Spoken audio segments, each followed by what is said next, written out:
Hey, Glenn. Hi, Mayor. How you doing? Hello, Anne Marie.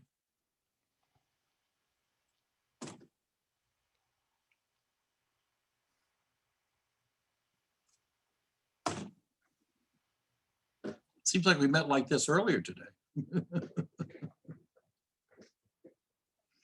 We got to stop meeting like this. It hasn't even been 3 hours yet. I know.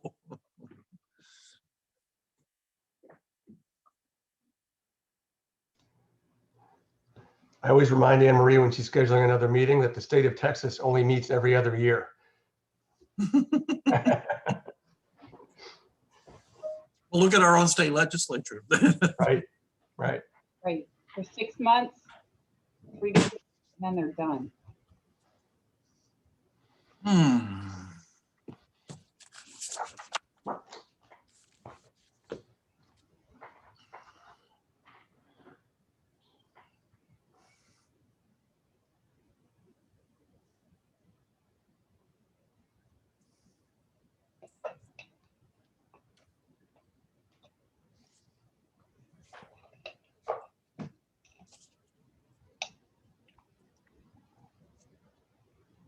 So Janelle, is there a song for an orange solo cup? I know there's a song for a red solo cup. Not that I know of. Maybe you could write one. I could. I'm gonna ask her what's in that cup. I'm not gonna go there. It is a grapefruit soda. Sounds like it'd be great with vodka. That would have to wait several hours Okay. Several. or till tomorrow night. Hello, Morning. Robert. Hi, Bonnie.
I'm just moving Tim over from the Right. attending to the panel, so then we're ready to go. Okay, well, great. Thank you.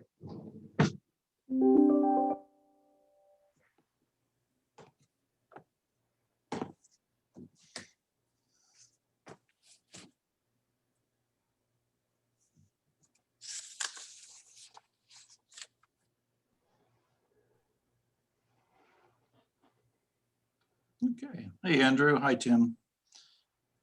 Tim, you're muted. So No, I'm not. now you're not. Yeah. Okay, great. All right. I may wish that I was. Well, okay. All right. So good evening. It is Monday, May the 3rd at 6 o'clock, and we're here for a public hearing regarding a couple of ordinances that we are considering. And it looks as though we have a good attendance here tonight. We have right now we have 43 people on, who are attendees, in addition to the 8 of us. So I think it's important that we go ahead and get started. Just a couple of comments before we get started. We know we have this very large attendee group, and we are very happy to hear from as many of you who wish to speak. I would suggest that we try to limit your comments to no more than 2 minutes each, so that we have a chance to hear from everyone. If you choose to submit a question, and you can do so by submitting it in the Q&A box at the bottom of your screen, and we will read all of those as we go through. We also have one person who is going to be speaking on behalf of the Lewes Beach Civic Association, and that is Luke Met, and he will be given extra time because he is speaking on behalf of a group of people. And later, I think we have Dennis Reardon, who's going to speak on the second item on our agenda, and he'll be given some extra time as well. But in addition to that, if you wish to speak, please raise your hand and we will recognize you as in order. Anne Marie is keeping eye on the raised hands and as well as the Q&A. So this meeting is being recorded. It will be available for review for anyone who is unable to attend this evening. And our attendee list has grown to 53 now. So it's obviously attracted a good number of people here. And we look forward to having input from many of you, or as many of you wish. And if someone has made a comment that relates to the topic you were to speak to, if you choose to speak or wish to put it in the Q&A that you agree with whomever spoke before you, please do so. It will make for a much more efficient hearing here this evening. So with having laid that out as a bit of a ground rule. Can I add one other thing? Yes, Anne-Marie, please. If your full name is not associated with the name that you have on the screen and you put something in the Q&A, please indicate your full name, first and last name, so that we have that for the record. Thank you. Very good point. I would also acknowledge that prior to this evening, we have received several pieces of written correspondence, and those written correspondence will be included in the official record, and that will be available online to review as well. So this evening, we have already received correspondence from Joe and Rose Kelly, Jim Baker, Kevin McGinnis, Patricia Anderson of the Sussex County Realtors Association, and Luke Met, who will be speaking later this evening. I think also Eunice Henderson has submitted a. Yes, exactly. Thank you. So with that, I think we can move then to, there are 2 items here. They're closely related, but we are going to deal with them separately. So the first item on the agenda is the consideration of an ordinance to amend Article 9, Environmental Protection Regulations of Chapter 197, Zoning of the Municipal Code of the City of Lewes, Delaware, by amending 197.75 Water Resources Protection Areas Source Water Protection Overlay. And I've asked Janelle to walk us through the ordinance as it is drafted and explain to us how we got to this position. So Janelle, the floor is yours. Thank you. So I'm just going to share my screen. Just to give a background. So we're talking about the Source Water Protection Overlay Zone. It was adopted by the city in 2008. The city adopted it because the state requires jurisdictions over 2,000 people to adopt a source water protection ordinance. The city is over 2,000, so the city has adopted this. The focus of the ordinance is to protect water quality and quantity. There are 2 components to the source water protection. One is wellhead protection. The proposed changes have nothing to do with the wellhead protection. The second option, the second component of the ordinance is the excellent recharge area, and that is the focus of the amendment. So I know there was a lot of talk about the wellheads. This is not impacting the city's wellheads. That is a separate component. So it's a different function. So what this is looking at is the water quality and quantity getting back into the aquifers. So this is a map just showing the excellent recharge area within the city of Lewes. A lot of it is around between the bay and the canal, but there's also some of it that goes along Gills Neck Road. So this is the area that has been designated from the state. The state hired a group to do a geological study of the state and to determine where the excellent recharge area is based on the geology of the property, of the land. And this area in the city of Lewes was designated as the excellent recharge area.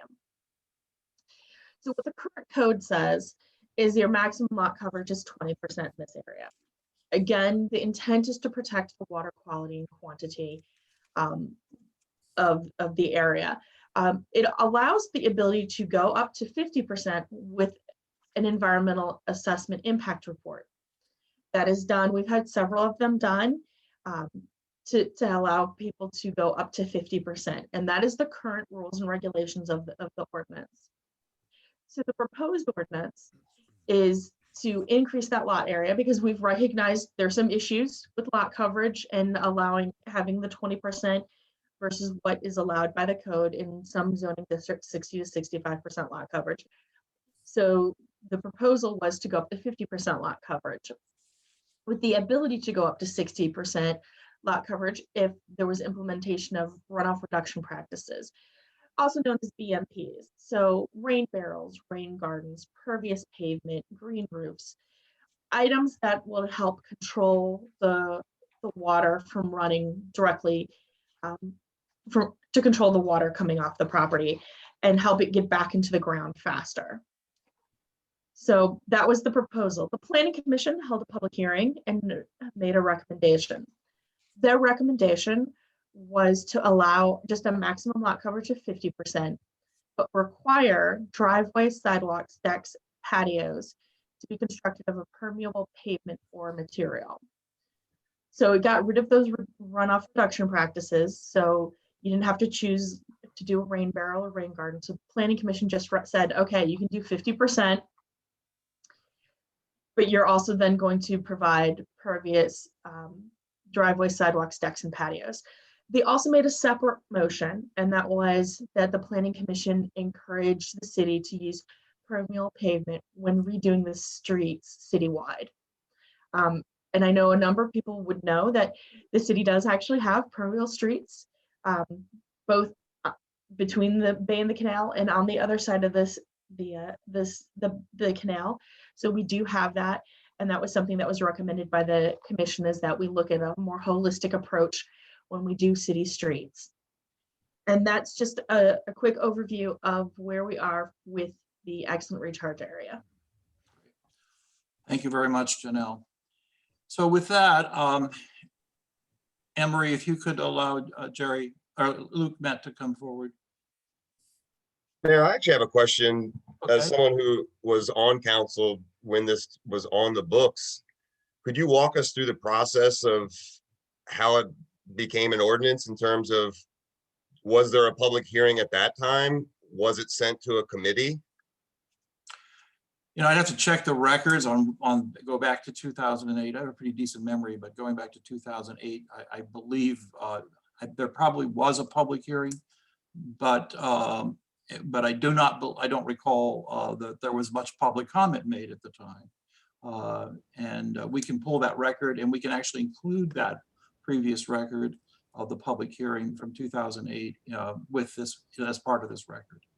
That would be good, because if it was passed that long ago, it's just curious that we're here today still shaping this ordinance. I agree. So I did pull the minutes a while back, and I did look, and there was a public hearing, but like the mayor said, I don't think that people truly grasped what was the meat of what was being done. I have one more question before we move forward, because in speaking with some members of Planning Commission, I was under the impression, it's been impressed to me, that the ordinances that we are speaking on tonight are only reflective of residential properties, and that marine commercial, general commercial, and industrial are not included in the scope of this work. Is that indeed the case, or are we also including, this includes any type of zoning? So the excellent recharge area includes all zoning types. So it could be marine commercial, general commercial, industrial, any How of the about sea level residential. rise? How about the sea level rise ordinance? I would rather put answer that question when we talk about Before we that one. move forward, what is that ordinance also, does it include residential or any type of zoning? It includes both. Thank you. Okay. Are there any other comments from the table before Luke speaks? Okay. All right, Luke, you can turn your camera on if you wish and join us. We'd be look forward to hearing from you. All right, thank you. Can you hear me? Yes, we can hear you. Well, thank you and good evening. My name is Luke Mehta, and I appreciate the opportunity to address important issues related to both the source water protection ordinance and the sea level rise ordinance. I'm going to combine my comments for efficiency purposes. I am a Lewes resident and a longtime Delaware lawyer, and I'm appearing tonight in a representative capacity on behalf of the incorporators of the newly formed Lewes Beach Civic Association. Thank you for granting me more than 2 minutes to speak tonight, and I've submitted written comments for inclusion in the record as well. Now, all of us who live and own property in Lewes want safe drinking water, and no one I know wants rising sea levels to destroy our homes and our infrastructure. People do appreciate and respect that the city is taking a strategic view of long-term environmental risks. There is no issue there. However, people who live or own property in Lewes Beach also want laws that preserve rather than destroy their vested property rights. They want laws that have a rational basis, that withstand factual and scientific scrutiny. And they want laws that effectively address issues such as stormwater runoff. Now, much, but not all of the growing concern about the proposed ordinances relates to the city's failure to acknowledge that the proposed ordinances can only be enforced prospectively, not retroactively. The city's official silence on this issue, especially in view of the overt attempt to regulate redevelopment, has generated significant and unnecessary confusion among home buyers, sellers, lenders, and insurers, impacting the real estate market on Lewes Beach. Now, zoning laws are designed to preserve property values, not to destroy them. And like many other municipal codes across the country, Article 11 of Chapter 197 of zoning of the City Code, entitled Non-Conforming Situations, codifies the fundamental principle that a building or structure whose characteristics were lawful under the code at the time it was built may be maintained as a vested right of the property owner, notwithstanding subsequent more restrictive amendments to the code. In other words, grandfathering of zoning restrictions is required by the City Code. And under the City Code, that permitted grandfathering of such non-conforming buildings, maintenance and repair, but also to reconstruction following damage or destruction. These are well-established principles designed to protect constitutionally protected property rights, and they simply limit the power of the city to impose more restrictive provisions retroactively, however well-intentioned they may be, Fortunately, there is a simple non-litigation solution to this problem. The city should add language to the proposed ordinances stating affirmatively that enforcement of them is subject to Article 11 of Chapter 197. Now, some might contend that a 50% lot cover restriction under the proposed ordinances is more lenient than the 20% restriction that Janelle just referred to, currently found in City Code Section 197-75E1, which the Source Water Protection Ordinance would amend, and the enforcement of which the city was about to stay until it abruptly changed course on February 8th of this year. However, the 20% restriction is not enforceable for a number of independent reasons. First, the city's longstanding open and relied upon failure to enforce a 20% restriction bars the city's sudden and recent attempts to enforce that provision following the February 8 meeting. According to the city, at least 40 building permits were issued after 2008 that allowed construction exceeding 20% lot coverage. In reality, that number is likely to be much, much higher if you just look around. Second, the city's obvious non-enforcement of the 20% lot cover restriction likely relates to the fact that while the stated intent of the current 197-75 is to protect public drinking water supplies, the city now recognizes that the aquifer replenished by the excellent recharge area does not appear to have any direct benefit on the city's drinking water supplies at all. as the wells are on the opposite side of the canal. The proposed source water protection ordinance deletes references to drinking water for precisely this reason. Third, the City Council's actions on February 8 to suddenly mandate enforcement of the 20% provision violated basic principles of due process. The public notice given by the city related to a proposed ordinance to stay enforcement of the 20% provision, not to arbitrarily mandate enforcement of it for the express purpose of staving off a perceived rush of new applications. Unfortunately, there are other problems with the proposed ordinances, even if they were only applied prospectively. Ordinances that treat different categories of people differently, like the proposed ordinances do here, must have a rational basis.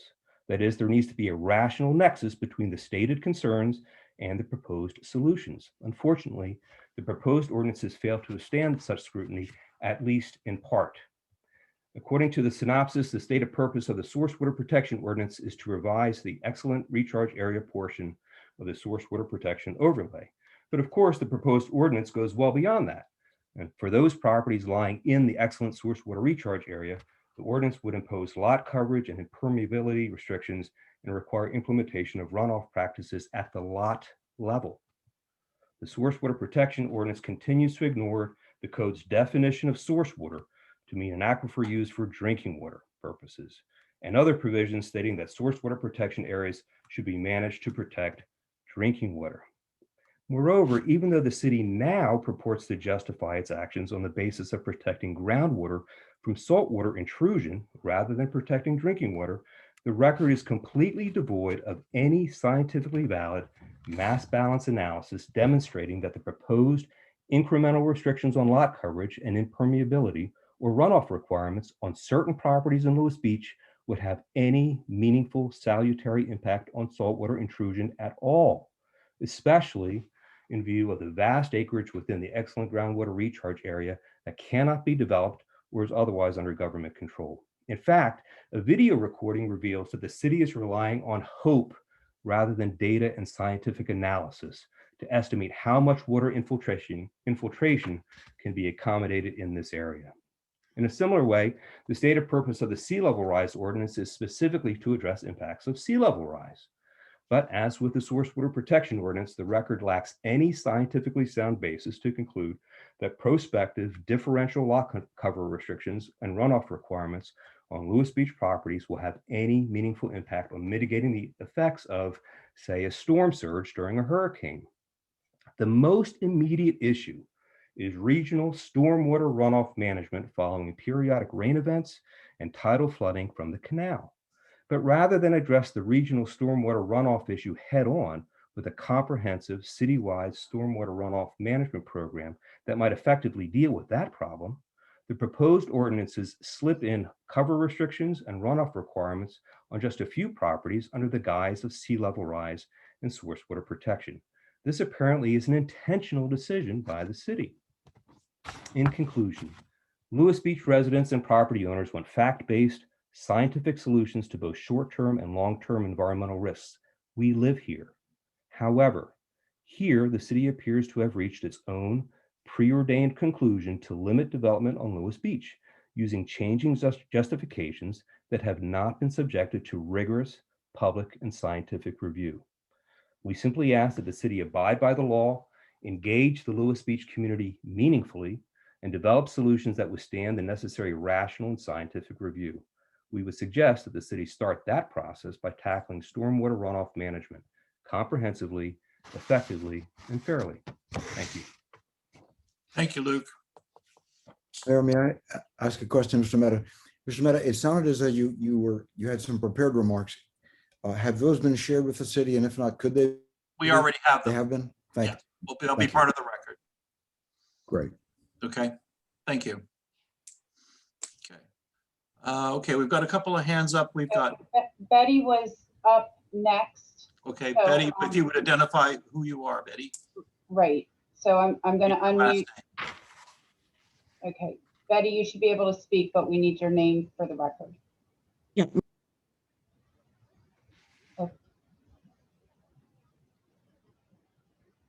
Okay. Betty's still muted. Can you hear me? Yeah. Yes, we can. Okay. My name is Betty Bard. I don't think my remarks will take more than 2 minutes. I'd like to start by saying that my husband and I, we are residents of Lewes Beach. We are in the affected area. We do not dispute the objective of returning the water to the aquifer. However, we believe that the proposed ordinance is seriously flawed in 2 areas. Limiting the options for achieving the objective and establishing the standards at the lot level when lots are part of a larger community. We've been attending and following meetings on this subject for the last several months. Through all of these discussions, there really hasn't been any indication that the Planning Commission has looked beyond adjustments to existing and never enforced and perhaps poorly developed ordinance. It's unclear to us whether consideration was given to how other communities handle similar water management concerns. Most that we reviewed via a simple Google search focused on various means of returning and managing water flows, revealing a variety of alternative approaches that are less restrictive in terms of how the objectives may be achieved. In fact, if there's a way for the homeowner to essentially return their developed lot to its undeveloped state, and the homeowner is willing to incur the cost of doing so, why would the city not support that action? In the process of working with an engineering firm to obtain, in our case, an environmental impact assessment of our property, we have also learned that restrictions are normally done at a development level, not at an individual lot level. Where there are developments, there is usually open space that should be considered in meeting whatever the city's objectives are. I would suggest that the city consider seeking opportunities to create more green spaces and utilize permeable paving materials on streets, as Janelle had indicated, the Planning Commission had suggested, especially in the excellent recharge areas, to help address the need to return water to the aquifer. This too would likely be more effective water management approach than the proposed ordinance that focuses solely on individual homeowner or business restrictions. We believe that the Planning Commission needs to really reconsider the proposal, starting with the objective and not with the existing ordinance. Thank you, Betty. Okay, looks like Rick Quill is up. Yep.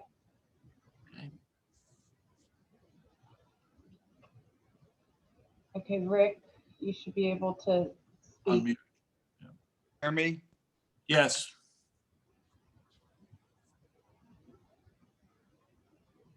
Rick, you've muted yourself again. Can you unmute yourself?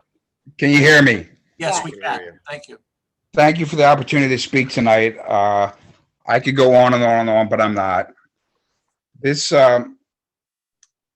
I'm going to speak on behalf of the business commercial, the general commercial and marine commercial, although I fought for the residential aspect of these 2 ordinances with my neighbors. There are people up on this council, 3 of them, and plus Planning Commission, who forged a document called the comp plan. It was supposed to go for a 10-year period from 2015 to 2020, was never adopted to 2018. Throughout that the document, throughout the first 20 pages and more, it consistently talks about incentivizing business owners. The scarcity, number 1, the comp plan has the force of law. Number 2, the scarcity of commercial ground, not only in the city, but more so on the beach side of town. The ARM, an acronym for a consulting firm down in Baltimore, Maryland, our city spent about $80,000. And that ARM report states emphatically about trying to get business opportunities over the bridge and on the beach side of town within that Savannah Road corridor and the Marine Commercial District.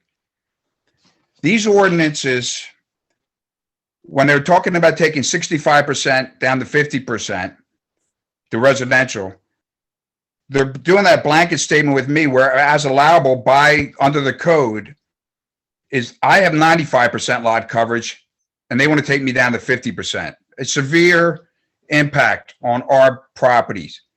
If we took in aggregate the amount of open space on Lewes Beach, thousands of acres, whether it's the Cape and Upper State Park, the Great Marsh, other open spaces. In fact, 22 acres adjoining my property was declared open space. And we took all the aggregate amount of land that this town wants to enact the ordinance to restrict our building. An old science teacher of mine once said it wouldn't amount to a hill of beans. I'm telling you, on my piece of ground, I'm not willing to give up 1 inch, not 1 inch, because I've read the comp plan over and over and over again. And for years, I've been asking this council and planning commission to read the comp plan and the zoning code. So our 3 properties are general commercial, the Dairy Queen, the corners of East Savannah, Cape Penelope, and 2 dips, encompasses about 1.4 acres. And they want to reduce that to 50%. In the planning commission subcommittee, John Hockner, I think his name is, I hope I'm not mispronouncing it, had asked a pertinent question. Do you intend to do that to general commercial? And the answer was yes. And then he muttered, that's going to be a problem. I can tell you, ladies and gentlemen, okay, this was just one last thing. This was brought to my attention over 15 months ago, and not in that one time. We sent documentation from Duffield Associates, from a scientist we commissioned, the investigative report number 65 from the state of Delaware, Scott Andrus, to the city. And not one time in this 15 months, and we tried to navigate this issue with the Tom, not one time has any member of the administration or member of council ever initiated a conversation with me. And when we initiated conversations between DENREC, the state of Delaware, and everybody, we were misled at every turn. Thank you. okay, thank you, Rick. Okay, it looks like David Sheehan should be up next.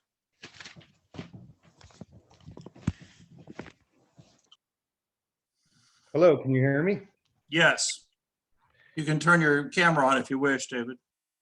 Okay, well, I'm just going to keep going because it's Okay, fine. Thank you, Mr. Mayor and Council. I appreciate your dedication and the opportunity to speak. You guys are doing a great job for our town that we all love, and I know we all have Lewes in our best interest. I'll just make 3 brief points. I believe Luke Mehta made both the logical and legal arguments very clear. That was just fantastic. I can't even approach that, but I'll give you mine in layman's terms, just simple observations. Number 1, so I live on the corner of Bay and New Hampshire.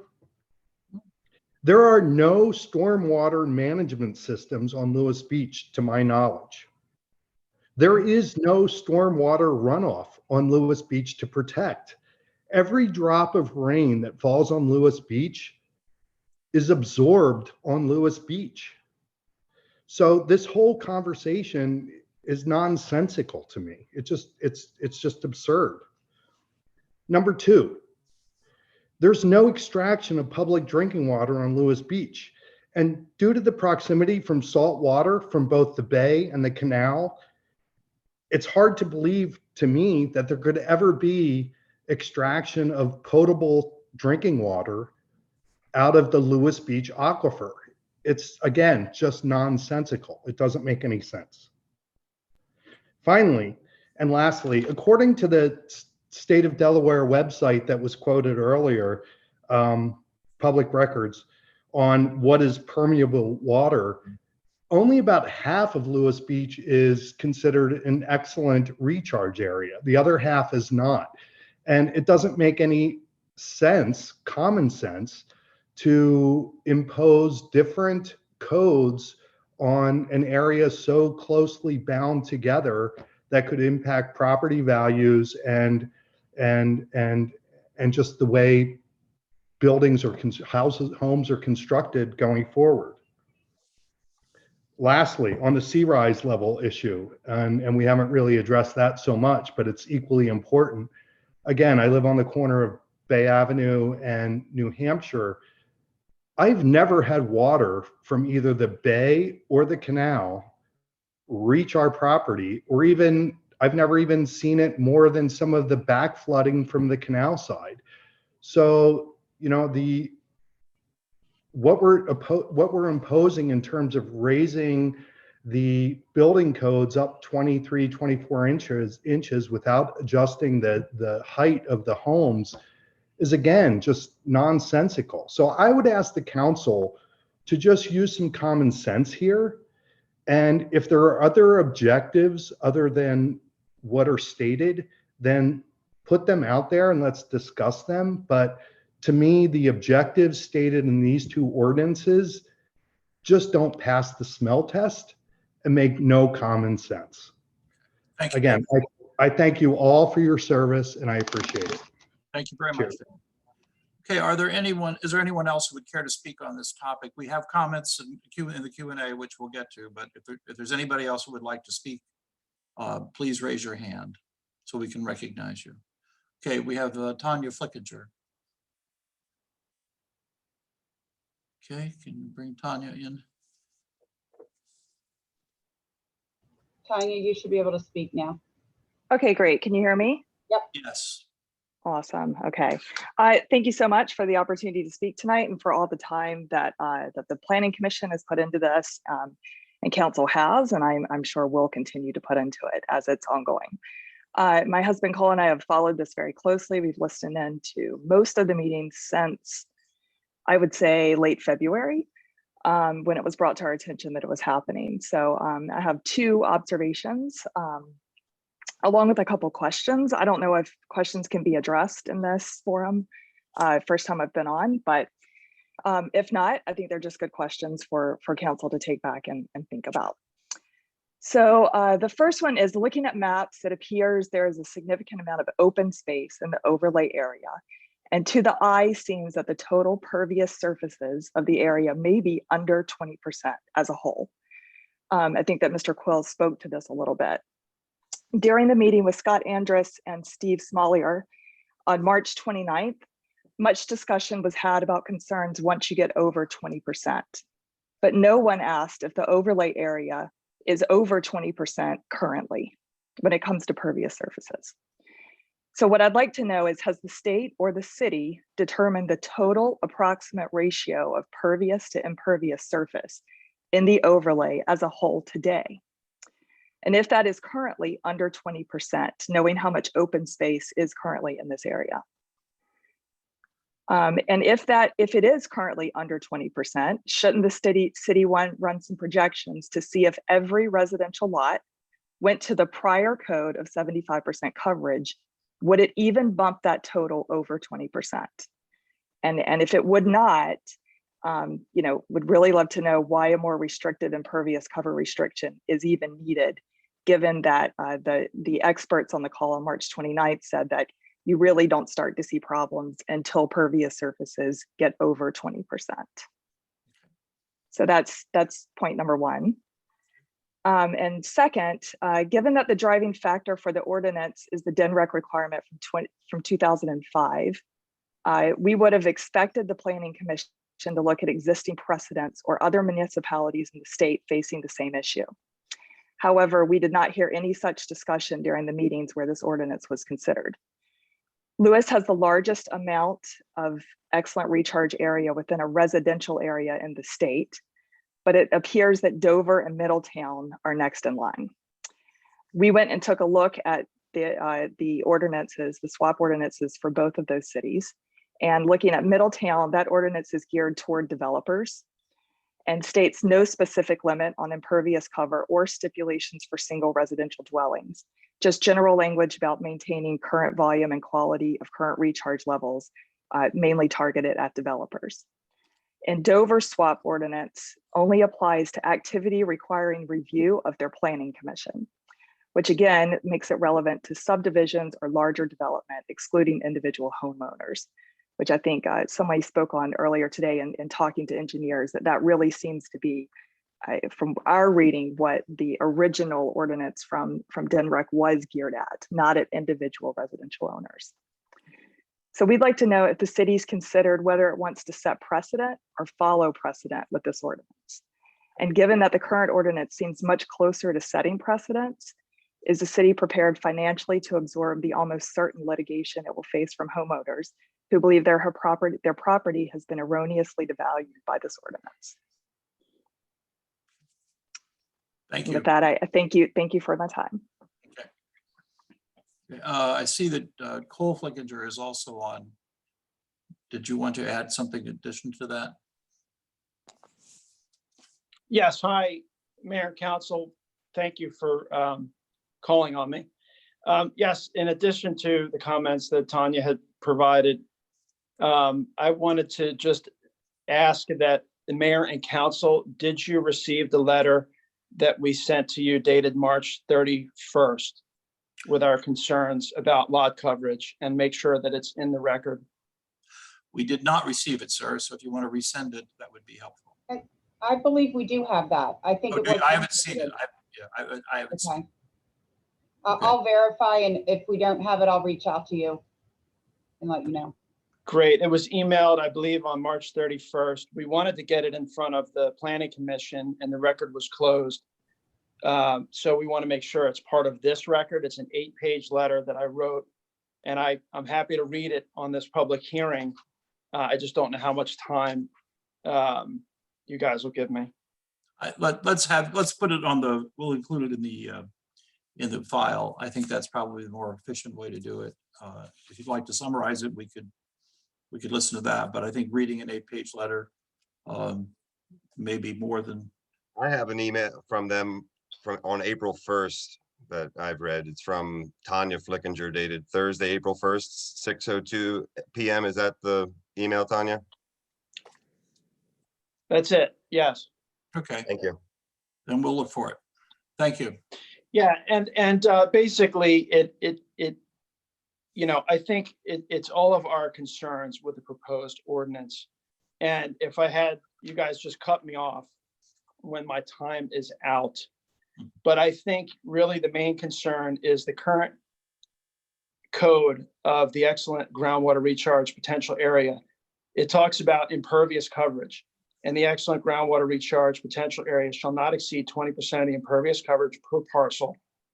New development in this area may exceed 20% impervious coverage within the excellent recharge potential area, but shall not be more than 50% cover. Now, I know that's since been amended in the ordinance to be 50%. Here's our trouble is dimensionally. The recent enforcement of this code drastically reduces the property value of all residential and other properties within the recharge area. This reduction is caused by the limitation of house size permitted to be built. Currently, a new house following the setbacks allowed in the residential zoning can easily be a 2-story, 4,000 plus heated square foot, 5 to 6 bedroom house. With the new 20% lot coverage, which has now been amended to propose 50, new houses would only be about 2,000 square feet total, which would yield about a 2 to 3 bedroom or 2-story house, 1.5 bath. Currently, the setbacks in the residential beach zoning table allow an 8-foot side yard, 25-foot front yard, 15-foot rear yard. The code allows unheated decks, porches, pads, stoops, outside showers, and other site improvements to enter the front and rear yard. And the maximum driveway width allowed is 20 feet. And I think really what the point we're making here was I wanted to put some hard dimensions down as to what size house can be built under the current setbacks versus what size house can be built at 20% and what size house can be built at the proposed 50. And there's a lot of technical data in there to review, but I think it's important for people to look at how restrictive the size house will be under the proposed code. The other issue that we see is that under the BMPs that are being proposed, the best management practices, a lot of them can't be constructed and meet the guidelines of DNREC due to the high level of groundwater that exists on Lewes Beach. And so I think a lot of the things being proposed are misleading to homeowners because they actually cannot be built in conformance with the DNREC guidelines because the groundwater table on the beach is anywhere from 1 to 2 feet below grade, maybe 3 feet, depending on where you are. So take a look at that section. So I think it's a false advertisement basically to mention many BMPs as options for homeowners that if you follow the DNREC guidelines are not options due to the high groundwater table.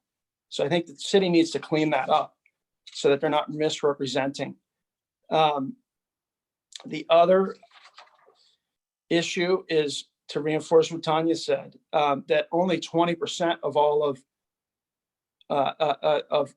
the city right now, it appears that the stormwater management and recharge challenges and the issue for the city, Lewes Planning Commission, is much larger than just homeowners building lots in the excellent recharge areas, especially considering that residential lots in Lewes only account for 19.8 of the city's total area.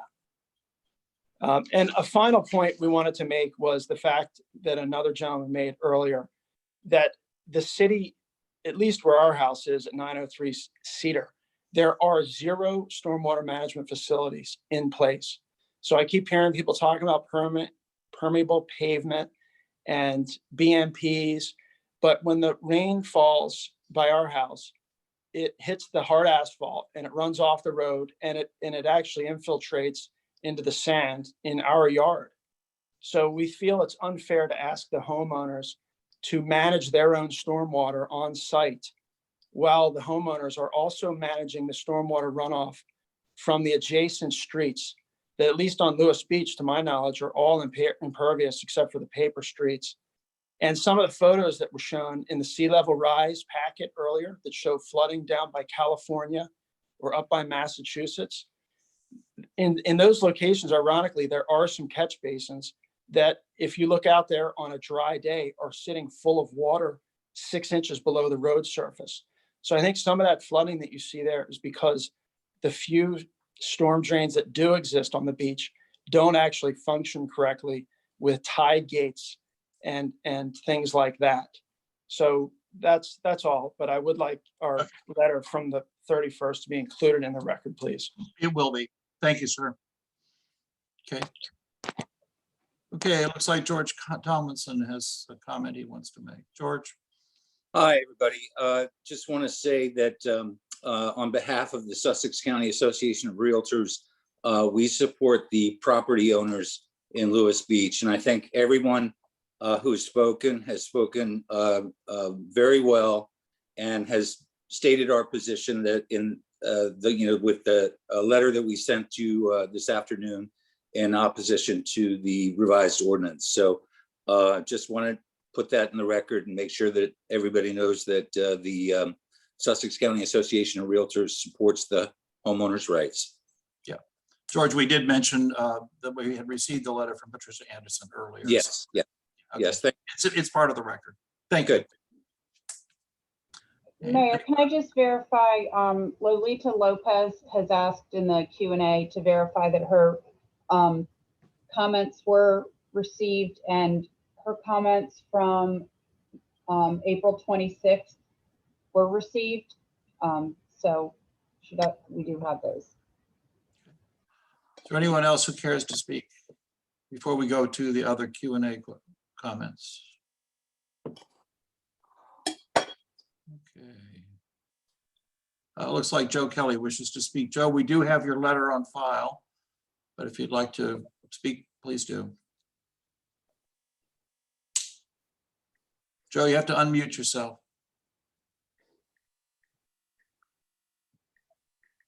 I'd just like to address one of the points that came up during the various comments about the so-called experts who spoke at the Planning Commission, which I think a lot of you attended. And if you listen to what they had to say, it was all anecdotal. They have absolutely no proof that any impervious cover greater than 20% causes any problems on Lewes Beach.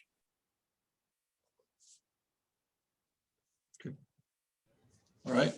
Thank you, Joe. Hold on, I accidentally muted Joe. So Mr. Kelly, if you're finished, fine. People do that all the time. I was trying to lower your hand and I hit the wrong thing. I deal with groundwater issues on a national basis all the time. And what they're saying is sheer speculation. They have no proof. And if you look at where this 20% came from, it came from communities where they're trying to protect an drinking water aquifer or a stream that contain fish and other biota. They have no evidence whatsoever. So where you start out at 20% here in Lewes Beach has no support whatsoever. So to have that as part of our ordinance as a starting point makes no sense whatsoever. I just wanted to make that point. Thank you, Joe. And we do have your letter as well. Thank you. Right. Anyone else care to speak? Okay, let's go to our Q&A then. From Janice Pinto, I want to thank the Sea Level Rise Committee for their exhausting work. I'm strongly in favor of using the data from the 500-year floodplain since the data is now available. Also, the adoption of the formula for calculating the height of the first occupied floor based upon the current NOAA and DENREC tabulations is vital to living more safely in environmentally sensitive areas. That's from Janice, was a comment then. We have an anonymous person who asked if comments could be submitted after the meeting, and the answer is yes. We've already talked about Lolita Lopez. We do have her record, her information. And then from Dan Austin, what do we have from Dan? Mayor, up until what point will public comment be taken? Up until the vote? No, we'll close it off before the vote. I would think that we would probably close it off not later than May the 14th. And I just want to let everybody know that there is a form on the page regarding the excellent recharge area. It's actually under the wetlands buffer subcommittee, but under that, there is a form that you can submit public comments and they will come, and then we can get those straight onto the website and part of the record. Okay, and then Dan Austin asked, does the 50% lot coverage include driveways, decks, patios, and walkways, or is it just the main house footprint? And I think it includes all the others. Is that correct? That is correct. Well, not necessarily decks if they're fully pervious. If they're fully Correct. pervious, right. Okay. Janelle, is a map of the excellent recharge area included as part of the packet that the, and then the second part of the question, is it possible to bring up a map on this video so that folks understand that it's Lewes Beach plus other areas? Yep, it's actually on the website. And Janelle, may I suggest that the link you referred to the comment page on the Wetland Buffer Subcommittee page, maybe you could put that in the chat, because it's not easy for everybody to navigate through the city's website to find. yeah, let me get that right now. We don't have the chat. But I can put it in the Q&A. Okay, that would be I great. should be able to put it in the Q&A. Maybe you can do the same for the map that you were just referring to that Andrew asked about. So they're both on the same page. So that's always great. So give me just a minute.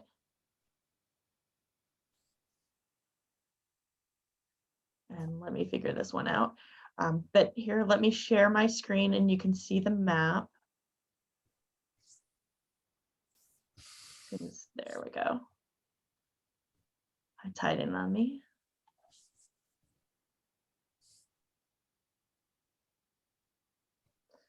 Yep. So here's the map. Yep. So it does go up beyond, and actually there's a little bit way back off of nowhere near the beach or the canal that is actually also within the city as well. Right. Okay. And so it's the cross-hatched area, is that right? The shaded Correct. area? Yep. This blue area, the blue kind of hatched area is the excellent recharge area. So much of it lies beyond the city limits, especially as you head south. Yes. Okay. Thank you, Janelle. You're welcome. Then we had a question from Rick Quill. Did the city object to the lingo retail based on the ordinance in the years from 2008 to 2015? We did object to the lingo development, retail development, not solely based on this ordinance, but based on the recharge area for our wellheads. And then Dan Austin comment, my wife Ellen and I agree with Luke's position. We reside at 9 Missouri Avenue. And then 2 comments from Lolita Lopez saying that she had thanked us for recognizing we had received her letter. And okay, then there's a question. Want to answer the question regarding what is a fully pervious deck, Janelle? So a fully pervious deck, it would be a deck that has wide enough spacing to allow water to go through it, and that the ground beneath the deck, typically if it's raised, is grass. So you're not putting down, a lot of people will put down concrete or some type of other material that limits the ability for the water to get through. So stone, clamshells, concrete, asphalt, etc. Sometimes you put that underneath the deck. So if it's just grass and then the spacing between the boards equals a certain distance, and again, I'm not the building inspector, but I thought I saw him, that equals a pervious a deck. So that would be calculated by the building official, is that correct? Correct. And then Tanya Flickinger asked about the impervious driveway included in the 50%. For any of the pervious pavement, it is rated as to how pervious it is. So it may have a rating that it's, 85% impervious. So then only 15% would count. Does that make sense? Whatever the difference is between, and that's another calculation that the building officials will do. So they'll, when they're looking at the impervious cover, you can submit the spec sheet. But one of the things that they did find that a lot of the pervious pavers are 93% impervious. So they're really only like 7% pervious. So it really depends on the material. But if you can provide a cut sheet, then they can do the calculation. And I just wanted to make sure I put in the link to the webpage. I've been trying to put them into some of the answer some of the questions. So it's not really an answer to your question, but it gets you to the place where there's a lot of information. So if you go through the Q&A and see the ones that have been answered, you'll find that link to the website there. Great, thank you, Janelle. Yeah, each of the, we were dealing with this on another question the other day about amount of permeability of someone's proposal and found that it was as low as 7%. Janelle, I'm not seeing the link in the Q&A. Maybe I'm looking in the wrong place. So it should be, I know I responded back to Janice Pinto's for an answer. Apparently it's restricted. According to Dan Austin, it is restricted. Okay. Q&A is restricted, can't see Janelle's link. I will work on that. Okay, thank you. I can actually see it. You have to hit this show all one, at the bottom of the response to Janice Pinto. And the link is there. Yeah, because I didn't send it privately, so just thanks, Glenn.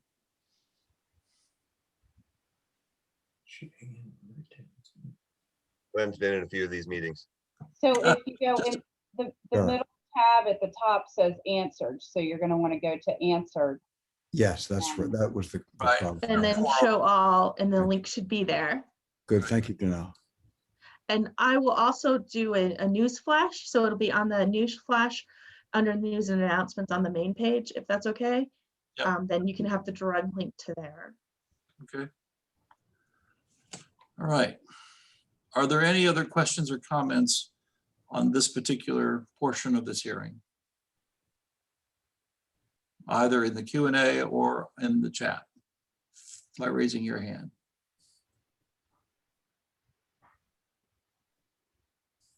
Okay. All right. Hearing none, then I think we can move on to, thank you again, everyone, for your time and for your comments. Cole Flickinger asked what the permeability of a river stone or clamshell driveway is. Cole, that's something that we're working with GMB to come up with a framework for, because clamshell driveways are almost entirely impervious by the time it settles. So for things that don't have a rating, we're going to be working with GMB to come up with a guidance document. Right. Okay. All right. And some Again, of that guidance document is actually in the design guidelines. That's also on the webpage. okay. So again, we'll be taking public comments in written format until the 14th of May.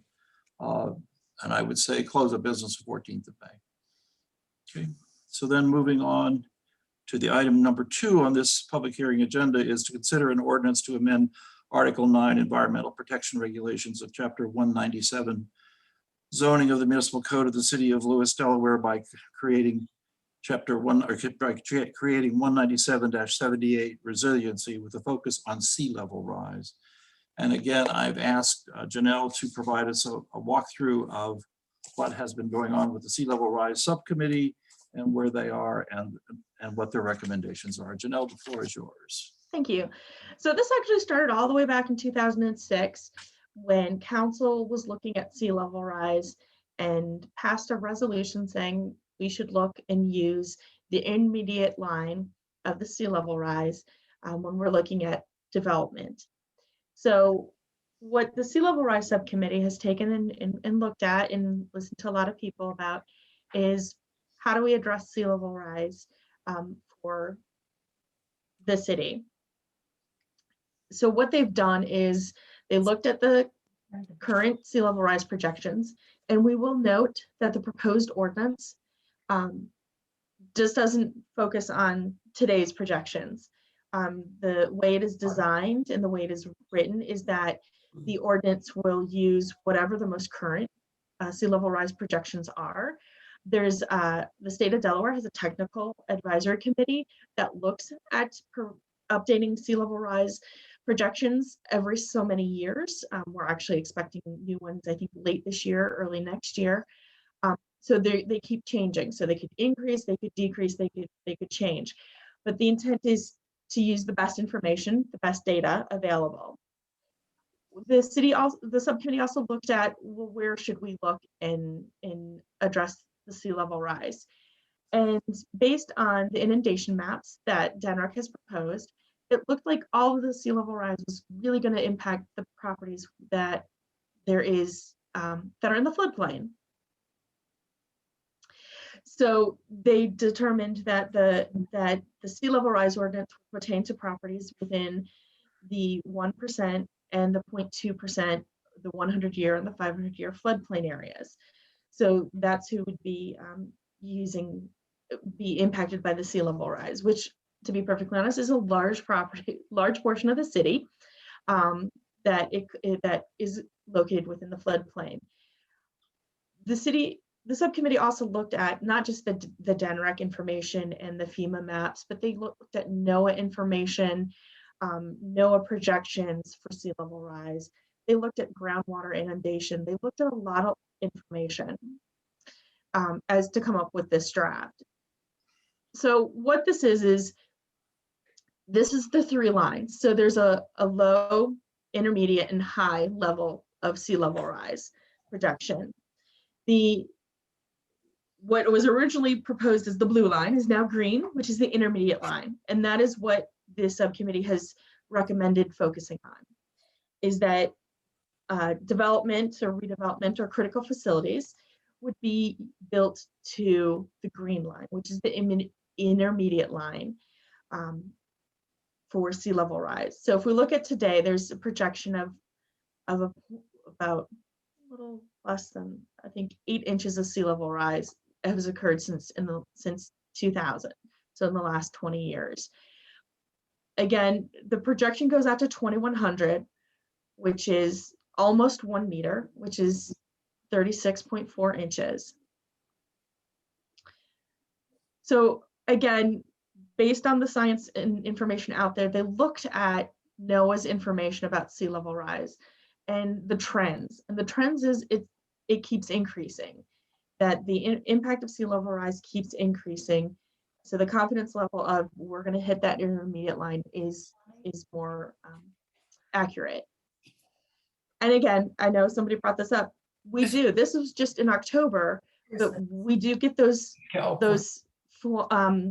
storm events, and it's also projected that we'll see more storm events, more frequent and more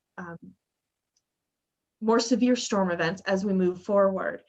And they're not just happening. These are the beach, definitely impacting properties, but we're also seeing them, Pilot Town Road, new road areas. So we've definitely got impacts, not just in the beach. So it's like, how do we protect the properties? So this is a map showing the floodplain of the city. The blue is the 1% or the 100 year. And the beige peachy color is the 0.2%, the 500 year floodplain. So if you're located, and again, lots of properties throughout the city are located within the floodplain. So this is those properties that would be subject to this. Mostly Lewes Beach you're talking about. Joe, if we could ask you to please mute yourself. We're hearing your background conversation. Joe Kelly. So again, just a bit of the background. This came out of a mayor and city council meeting back in 2016. They've been using a lot of data. They've spent a year kind of doing research, seeing what other developments are doing, other cities, other states, other places, looking at what's in the information, how to address the sea level rise. So currently there are 2 sections of the Resiliency Code. The subcommittee thought resiliency, because there's a lot of things going on environmentally in the city that could be adopted. So we thought resiliency section. So this portion focuses on sea level rise. Haven't started anything else, but this proposed ordinance only focuses on 2 items: critical facilities and redevelopment. So critical facilities are, the city hall, the fire station, the police department, cell towers, pump stations, electrical substations. You think about those as your critical facilities, and how do we protect them? So we also looked at public utilities. How do we manage to that 40 year? And then new construction, it's like, don't build it in the 100 year floodplain in the 1%, but if you have to build it in the 500, the 0.2, we suggest don't do it. But if you have to, then we suggest then it should be built to the 80 year sea level rise projection, which is the 2100 year, or the projected design life for that building or structure, in addition to the freeboard requirement as defined by code. And then if it has to be built within the 0.2%, how do we determine the base flood elevation? And that's the 2 items, because sometimes we do have the base flood elevation, and if not, then you use the FEMA flood insurance study to get that information. The second portion is redevelopment of facilities. Oops, sorry, I'm going too fast.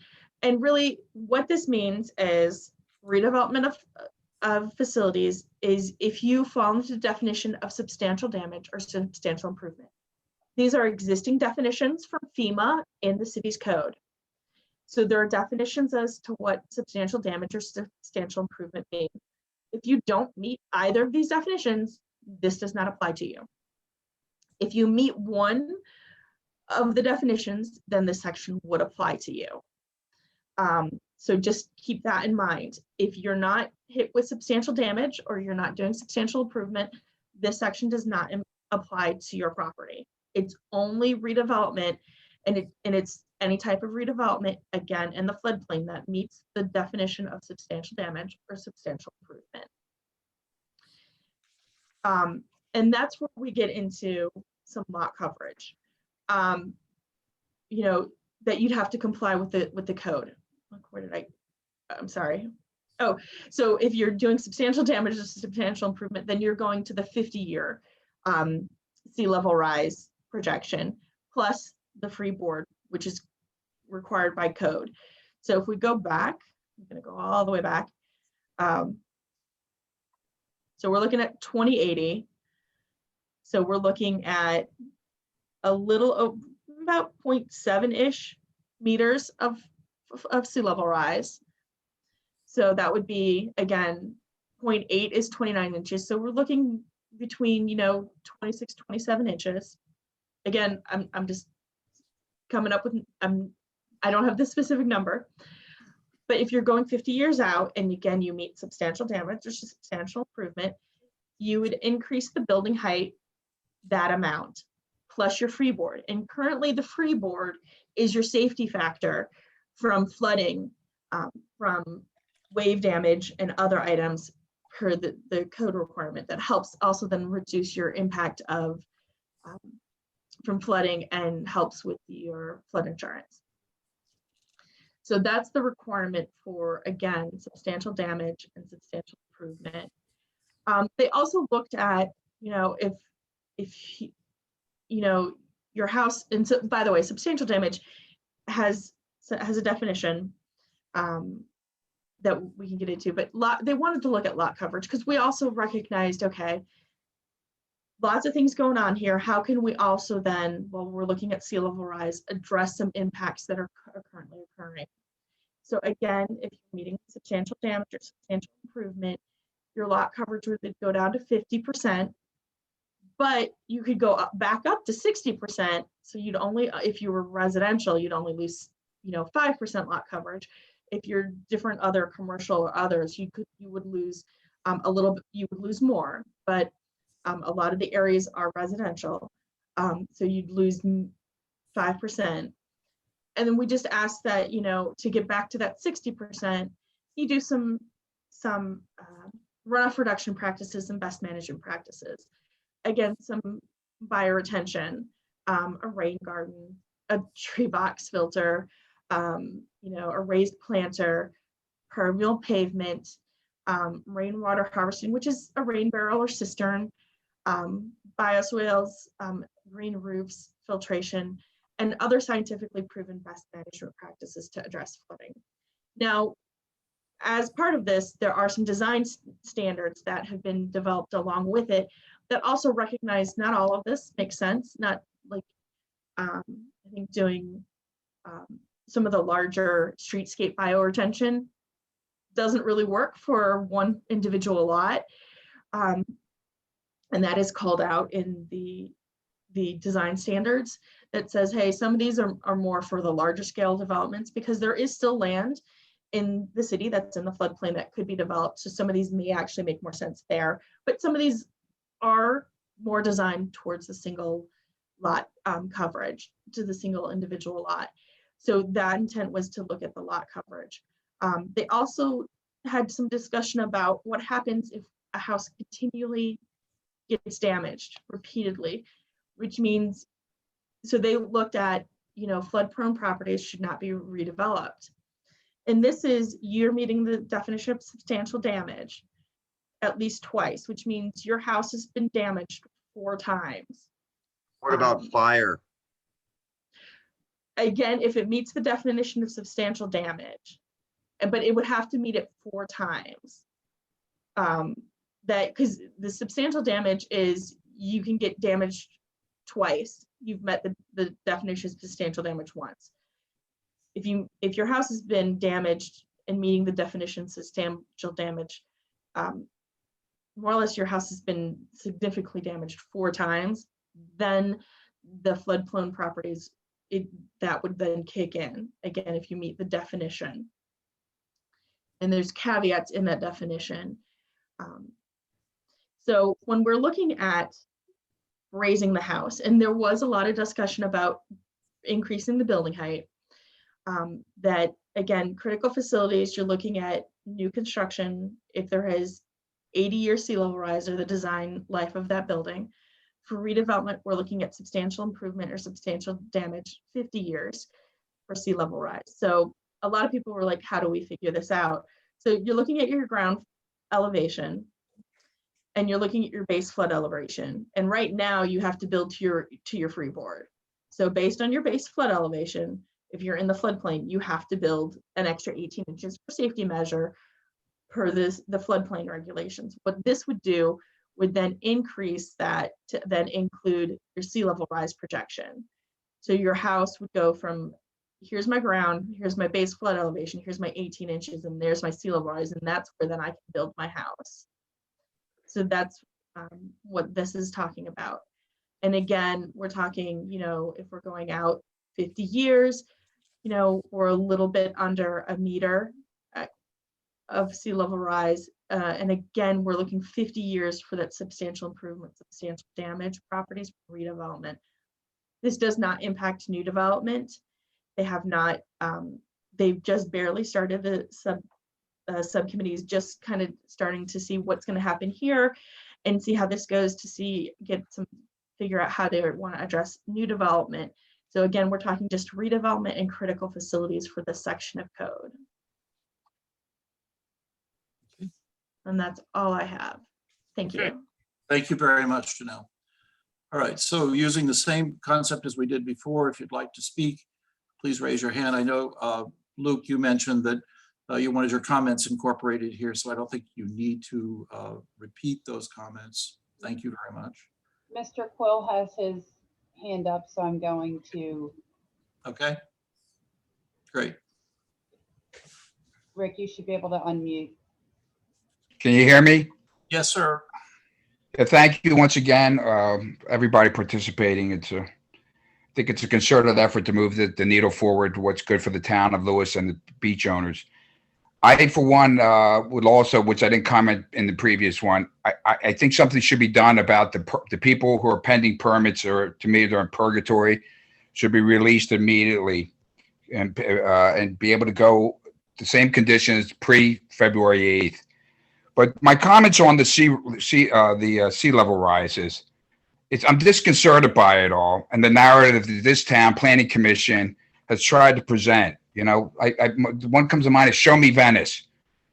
Lewes Beach brand is the straw that stirs the drink in this town, in my estimation.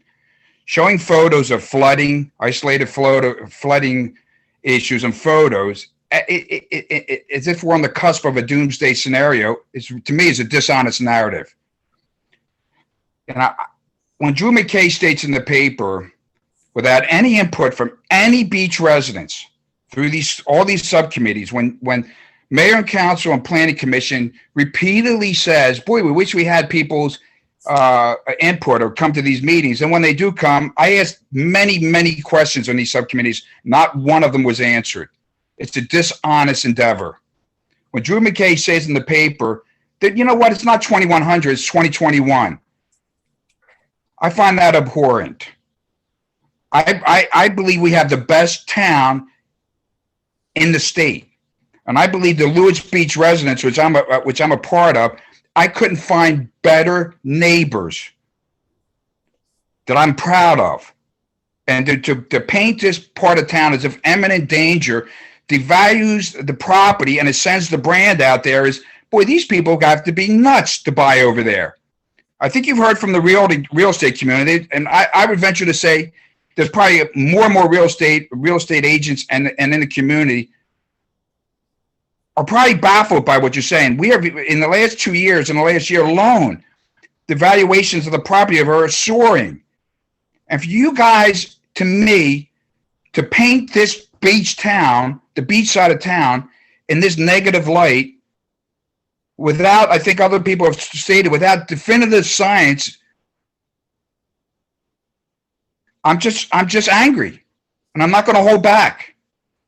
Okay. Thank you. Thank you, Rick. So Okay.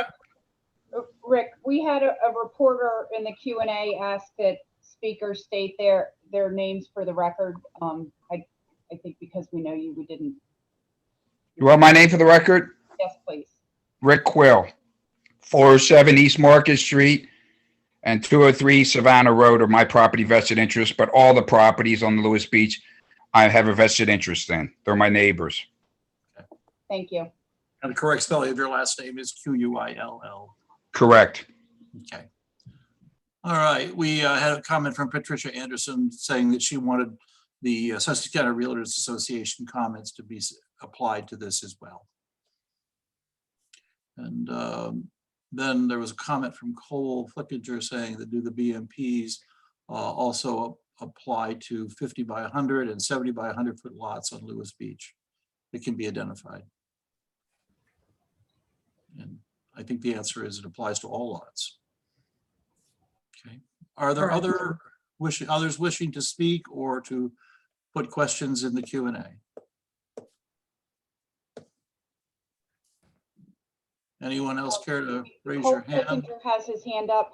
I did want to also, just for the record, mention that I answered a question in the Q&A.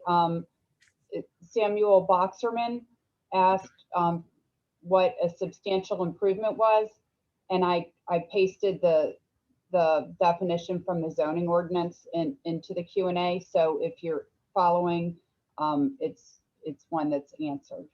Okay, So, great. Mr. Flickinger, you should be able to unmute. And then again, just a reminder to identify yourself for the record. How are you? Cole Flickinger here, 903 Cedar. And I wanted to share a few comments about the sea level rise. Number one, it's confusing to me, and I don't think it's been made clear, what will the new minimum first floor elevation be in AE flood zone after this ordinance, proposed ordinance is passed? I need a number. Number 8 is the current NAVA, That's the rate. required, right? Required elevation above sea level plus 18 inches, that's 9.5.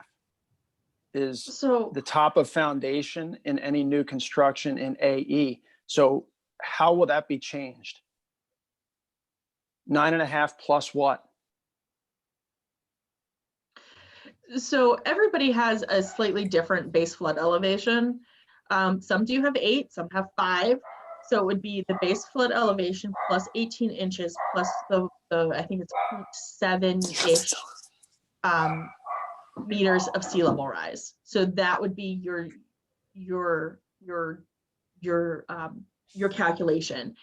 So 3 doors down, somebody might be at base flood elevation 6. So it'd be whatever base flood elevation 6 plus 18 inches plus the 0.75 meters of sea level rise.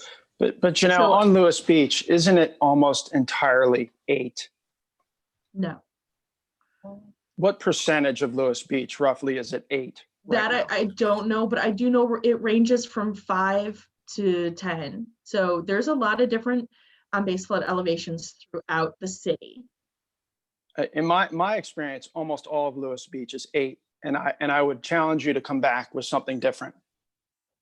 So saying it's 8 feet plus 18 currently, plus what, 22 or 24 inches? I honestly, I don't have the math. I think it's closer to 24.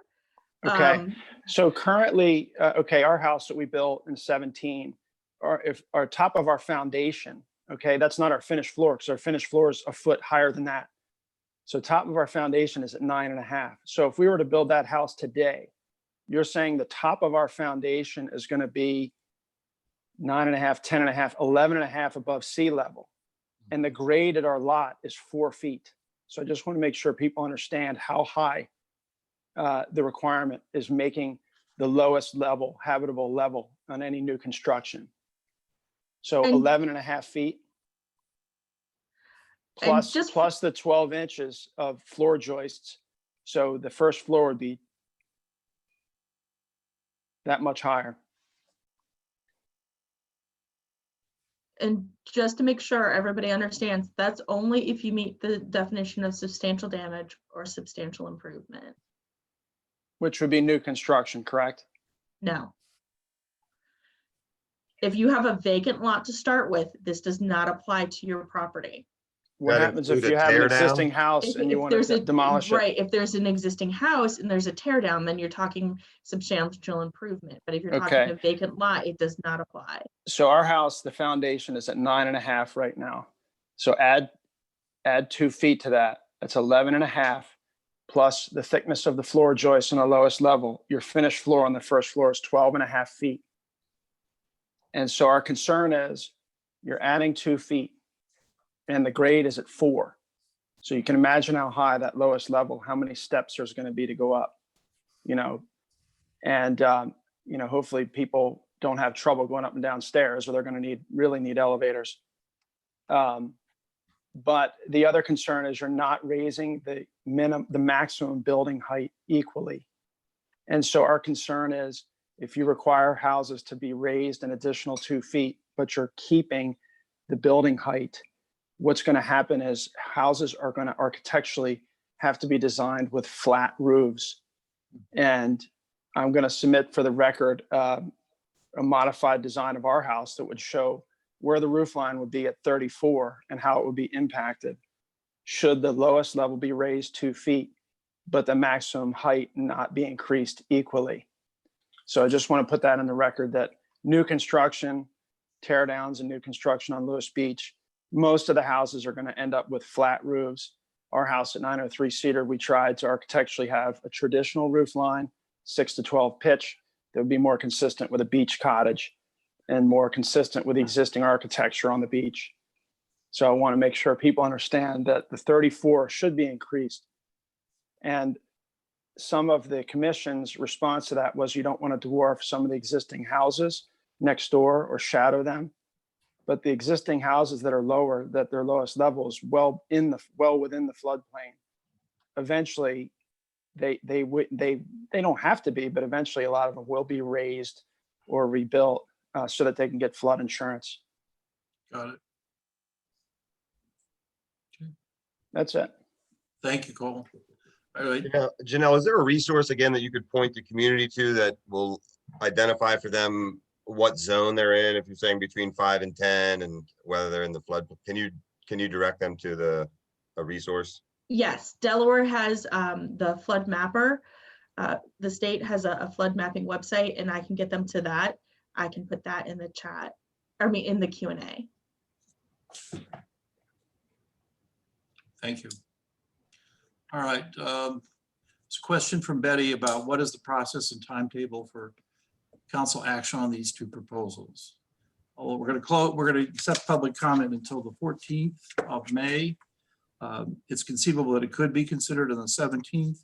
I'm not sure the council will be ready to consider it that night because we will be having new council, at least one new council member that evening. It may well not get considered until June, or some special meeting that could occur between May and our regular June meeting.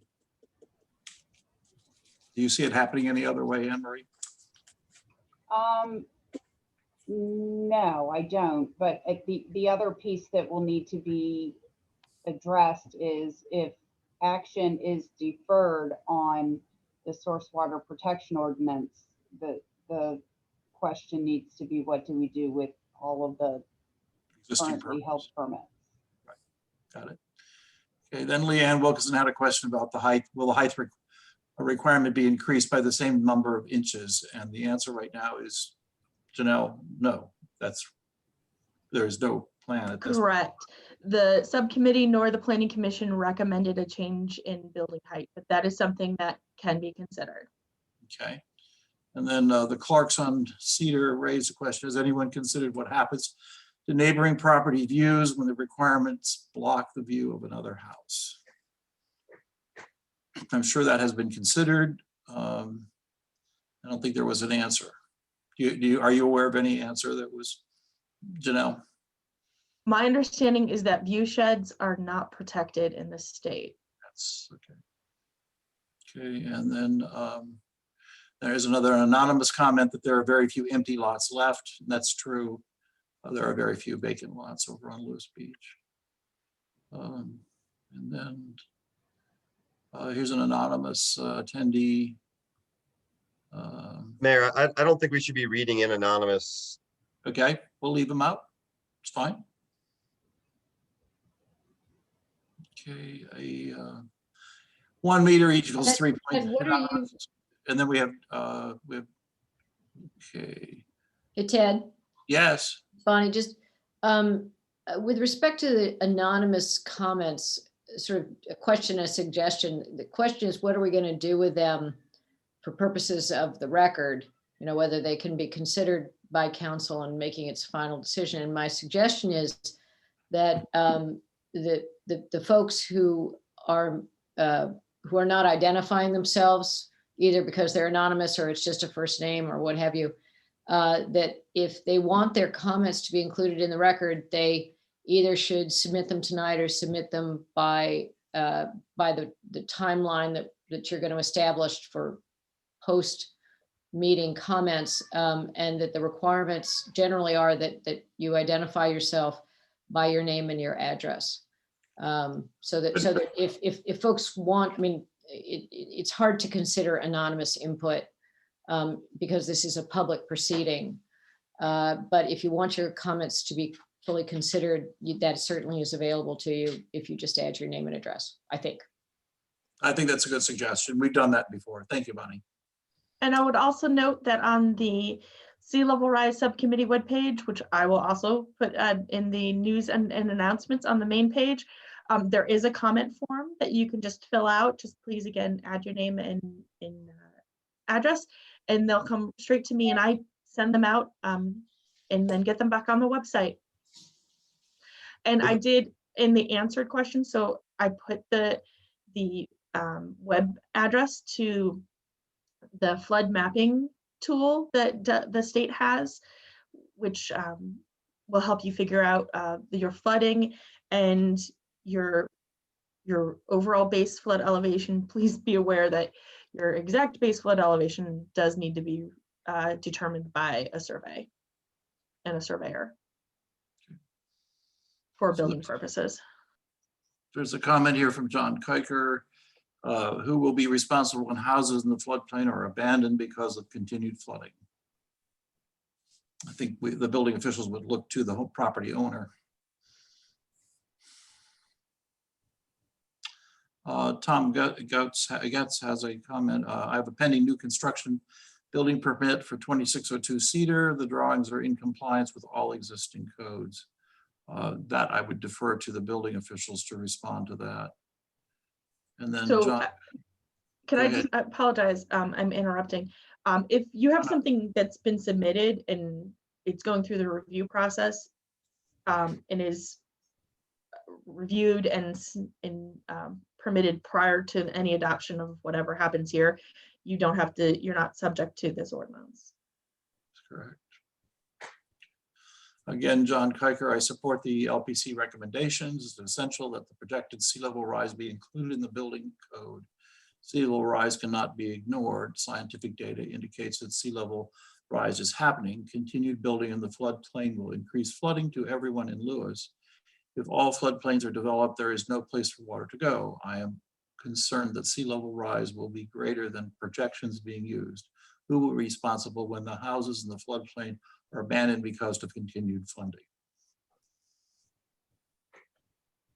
Okay. Again, Anne Marie, will these chats be recorded in some way to become part of the record? So I don't entirely know if the Q&A gets recorded. I know that the chat box gets recorded, but we've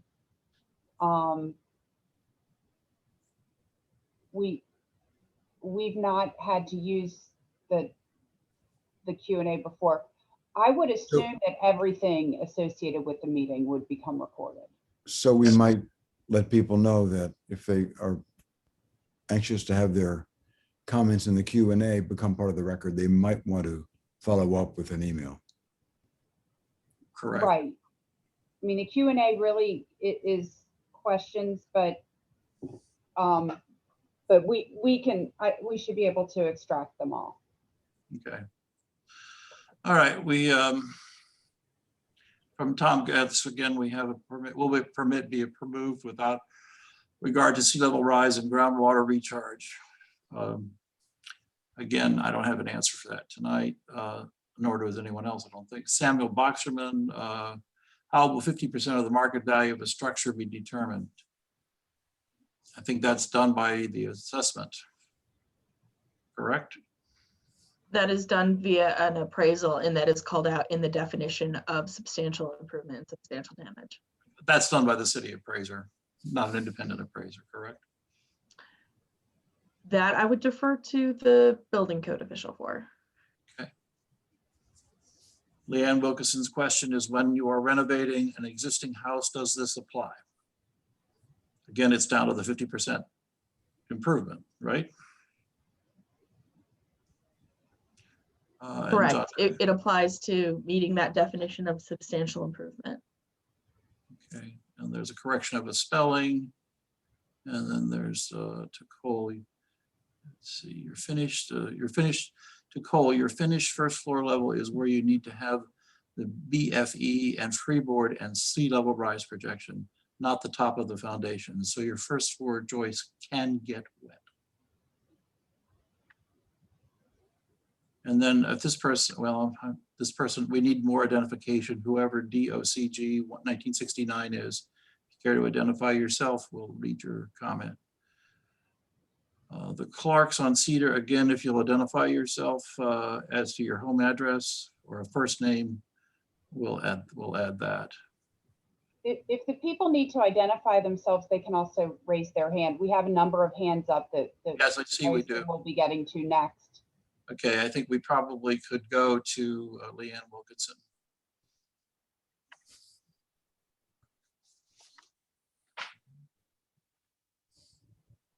Leanne, you're muted. Okay. Did I unmute myself now? Yes, you did. Mhm. Okay. So 50% of the appraised value of the structure, and you're saying that the city decides what the structure's worth? The city has an appraiser that's going to decide what the structure's worth? I think the city appraiser does that. I didn't know the city had an appraiser. I've just unmuted Robin Davis so that he can answer that question. And Leanne, again, for the record, can you identify your name and address? Leanne Wilkinson, 130 Jefferson Avenue.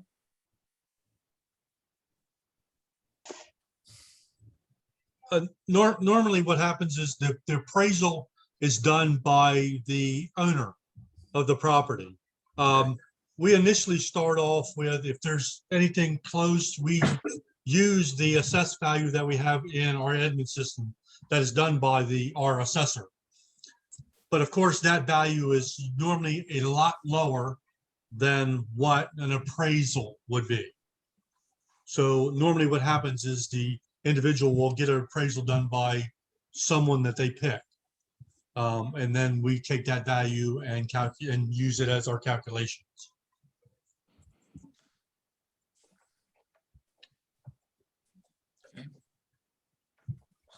All right, Leanne, did you have more comment? No, I think that's all for now. Thank you. Okay. All right. Let's go back to, all right, we've got a couple more comments. I beg your pardon? Dennis Reardon has had his hand up for a while. Okay, so let's bring Dennis on. Dennis, you're muted. Okay, first of all, I had a question in the chat and about the base flood elevation. It's my understanding that you have to have a survey of your property done to determine the base flood elevation. And I don't think that was made clear to the people that are listening tonight. Am I correct? The survey that you have done verifies that your first floor is above the base, meets the freeboard of 18 inches above base flood elevation. The base flood elevation is determined by the floodplain maps, which I mean, I've been looking at them since that conversation came up, and there are areas as low as 5, but they're more in the wetlands where it's 5. But on Anglers Road, there's some areas that have a base flood elevation of 6. And then I've seen anything as high as 9. A lot of Lewes Beach is at 8. Okay. I just want to make that clear because I was always confused about it. And I was told you had to have a survey with a base flood elevation to make that determination. Thank you, Dennis. All right, now you want my comments for now? Yes, please, go ahead. Okay. Thank you for the time, Ted, and council. For the record, Dennis Reardon, 1302 Bay Avenue. And thanks for the opportunity to address council. I'm also here tonight on behalf as Luke was, on behalf of the incorporators of the newly formed Lewes Beach Civic Association and dozens of others who live, vote, and pay taxes in Lewes. And I wish to speak to the propriety of Tom Panetta chairing the Sea Level Rise Subcommittee of the Lewes Planning Commission, while serving simultaneously as a member of the Lewes Board of Public Works. The Sea Level Rise Subcommittee was established by the Lewes Planning Commission in early 2020 with only 3 members, Tom Panetta, Chair, Sumner Crosby, and Bob Heffernan. Janelle Cornwell, the city planner, also participated on the subcommittee. I was unable to determine the charge of the subcommittee as I could not on the city website locate minutes of the Lewes Planning Commission meeting when the Sea Level Rise Subcommittee was established. Furthermore, on the city website, there's no audio, video, or minutes of the first meeting of the subcommittee. But it appears after reviewing multiple meetings, the primary task was to create an ordinance to address existing properties in the floodplain. As the Planning Commission itself has noted, the wastewater treatment plant operated by the BPW is a critical facility for the entire city.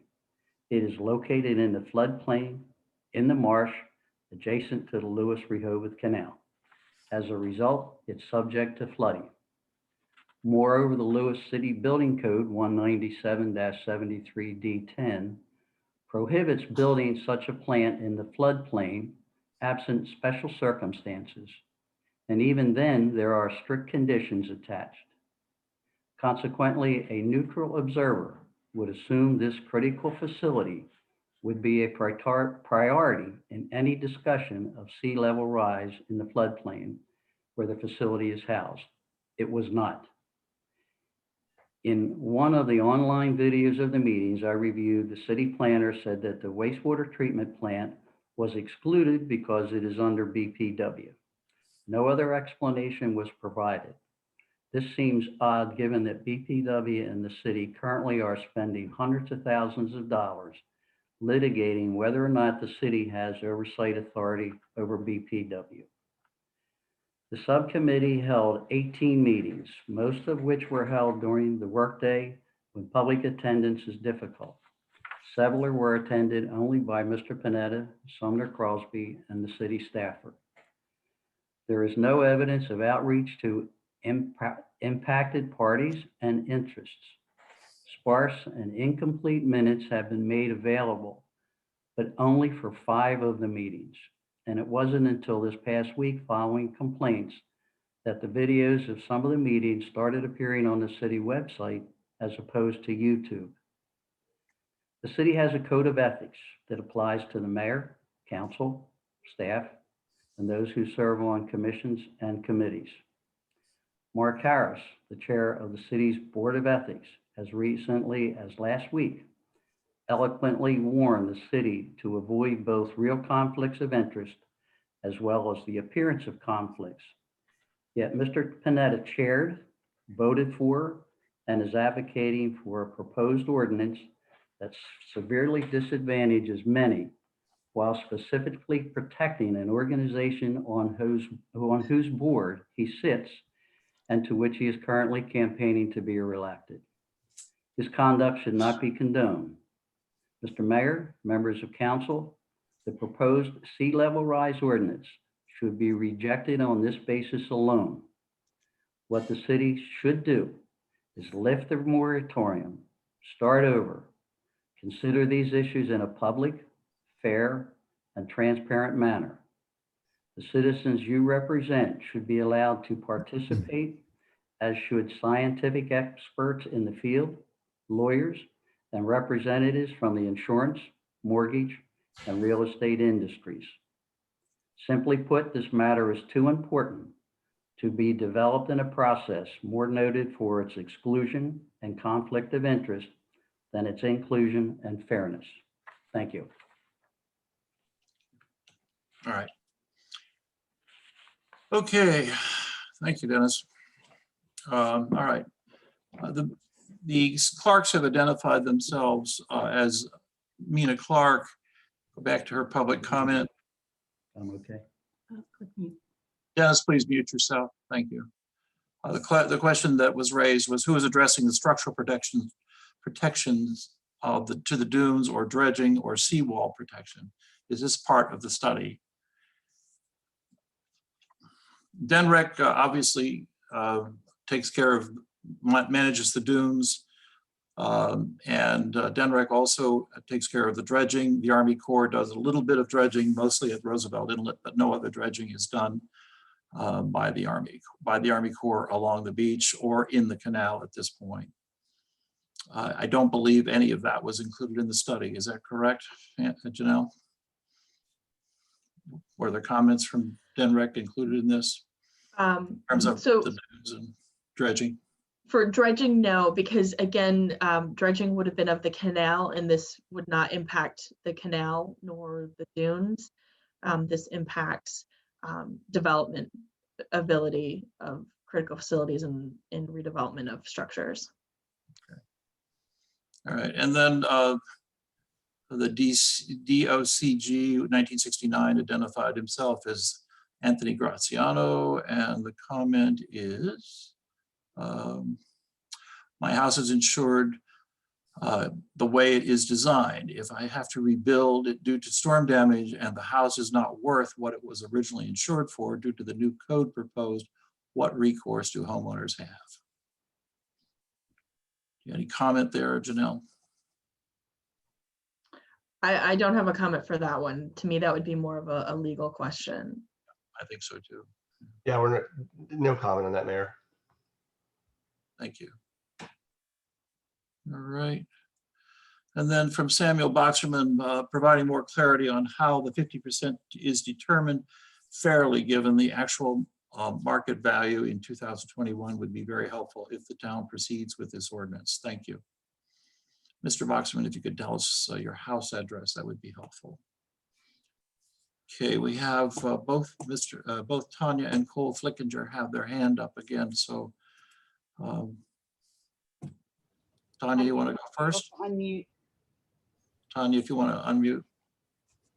Sure, and I will speak for us and thank you again for the time, especially the time specifically from the Flickinger household this evening. Sorry for taking up so much of it. In addition to Cole's comments, we did just want to add two more things to the record. We find that the math being used for the finished floor height in this ordinance is flawed. It begins with the FEMA mandated base flood height and then adds an additional 18-inch freeboard. The freeboard is essentially a factor of safety there in case FEMA got their height wrong. FEMA is the government's agency that employs hundreds of scientists, experts, and actuaries to study all possible causes of flooding, including sea level rise. They are actually on the hook financially if they get that wrong. So you would have to assume that they do and will continue to account for sea level rise as time goes, because they have the most at stake of being wrong about it. And to some of the questions earlier about abandoned houses and things like that, just so everyone on this call understands, FEMA is who provides flood insurance to Lewes Beach residents. So those houses would not necessarily be abandoned. They do have insurance coverage, and FEMA would help to rebuild those homes. So, sorry, just want to make sure I'm at the right place. But let's give it the benefit of the doubt and assume that FEMA and all of their experts were wrong. Then you have the 18-inch freeboard. Imposing an additional, and what we thought going into this call was 23 inches, because the only place that we've ever seen during any of these conversations, somebody actually say what the number of inches were based on this mid-level sea level rise was in a Cape Gazette article that quoted 23 inches. So that's what I'm going with here, but it appears that no one on this call, I believe, knows actually what that number is. But if we suppose 23 inches on top of that to account for something that really should already be in the first two numbers, it just seems extremely excessive. If anything, we would think that you would take the difference of the sea level rise projection and the freeboard, which based on today's numbers would add an additional 5 inches on top of the current code rather than adding another 23 inches. And again, that was assuming that the sea level rise median point for 50 years is 23 inches.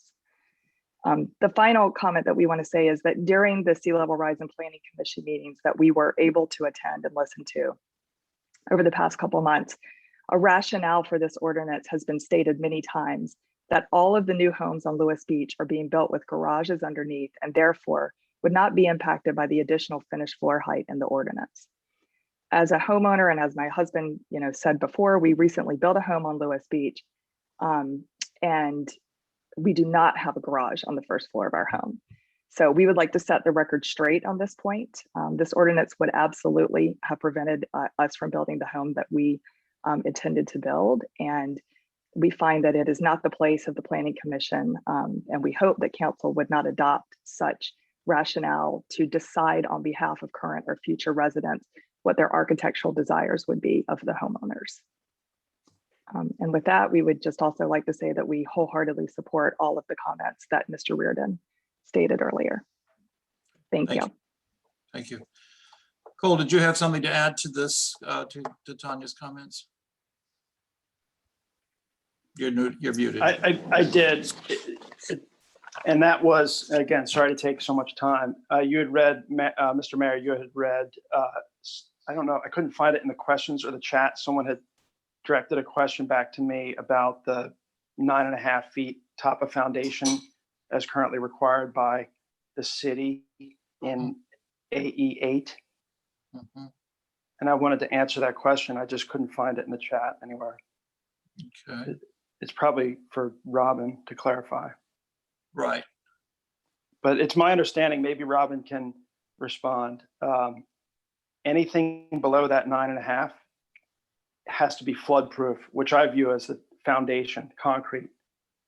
So the wood that and the joists that form the first floor, the thickness of the first floor, 12-inch joists typically, or trusses, would be above that because they're not flood proof, and the wiring and the plumbing that goes in those joists. So a new house on Lewes Beach currently, typically the top of foundation is going to be 9.5, and then the thickness of your first floor is about 12, really 14 inches. So the houses, new houses built today, the finished floor currently is at 10.5 above, that's above sea level. And most of the grades on those are around anywhere from 3 to 5, at least along the Cedar corridor. So you're already, 8 with a new 22 inches on top of that. The first floor of the house is going to be about 8.5 feet out of the ground. And Robin, you can know more about that than I do because I'm just going on my reading of the building code currently. Robin, would you care to comment? Anything below the base flood elevation plus the 18 inches has to be flood resistant material.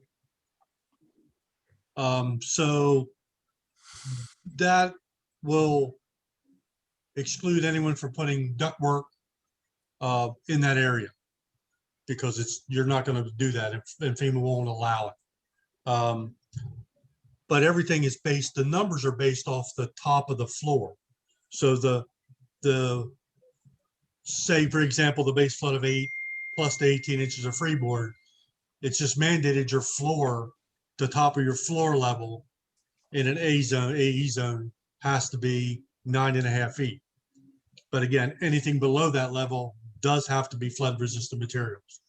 So if you want ductwork down in that area, you would have to raise the bottom of your ductwork would have to be at least the 8 plus the 18 inches. Correct. And electrical wiring or fiberglass insulation, untreated lumber, I don't view those as flood proof. I don't think the city does either, or FEMA. So, which is why most new homes, the top of the foundation to rule it out is at 9.5. And the reason I bring this up is just to make the public aware of how high new homes already have to be constructed with the 18 inches and the impact of adding 24 inches on top of that would yield a home where the top of foundation is at 11.5. And because of the flood proof material requirement really yields a finished floor height where your carpet is or your wood flooring would be at 12.5 feet. And like I said earlier, I think most of Lewes Beach is in 8, flood zone AE 8. That's all. Thank you. All right, so we have another comment here from Janice Alamaris. And her comment is, what is the rationale used by the planning office for not increasing overall height to compensate for the sea level rise requirement? It couldn't be shading or blocking of views since that's not a state requirement. Was there any, Janelle, was there anything discussed at the planning commission for not raising? They both discussed it. Both the subcommittee and the planning commission both discussed it. But the subcommittee and the planning commission determined that they were not interested, they did not want to move forward with increasing the height of the structures. They recognize that the height of the structures in the floodplain already have an increased height. Most places, buildings not in the floodplain for residential typically limited to 30.5 feet. In the floodplain, you can go up to 34 feet. And there was some research done that some of the buildings that have been, not all, but some of the buildings that had been recently reviewed and permitted did comply with the proposed sea level rise ordinance. And they were built in accordance with the building height. So the subcommittee and the planning commission did not move forward with that, but that is something that can be considered. Okay, thank you. Okay, are there any more Q&A comments to be made or anyone else who would like to speak? There's a question from, or I'm sorry, a comment from John Dillon in the Q&A. Okay. Got it. Okay. You want to read it? Yeah, sure. I am a homeowner at 312 Midland and absolutely amazed the standard building is being held up. That standard building is being held up throughout this area. We are looking to get our house raised, and darned if we don't need a longer stairway to get up into the house. But we do go out of the footprint of the current home because of this need. This is absolute BS. We are trying to get the house above the floodplain, and here now you can't get a building permit issued. My question is, how do these two ordinances impact a house seeking to be raised for both height and footprint if passed?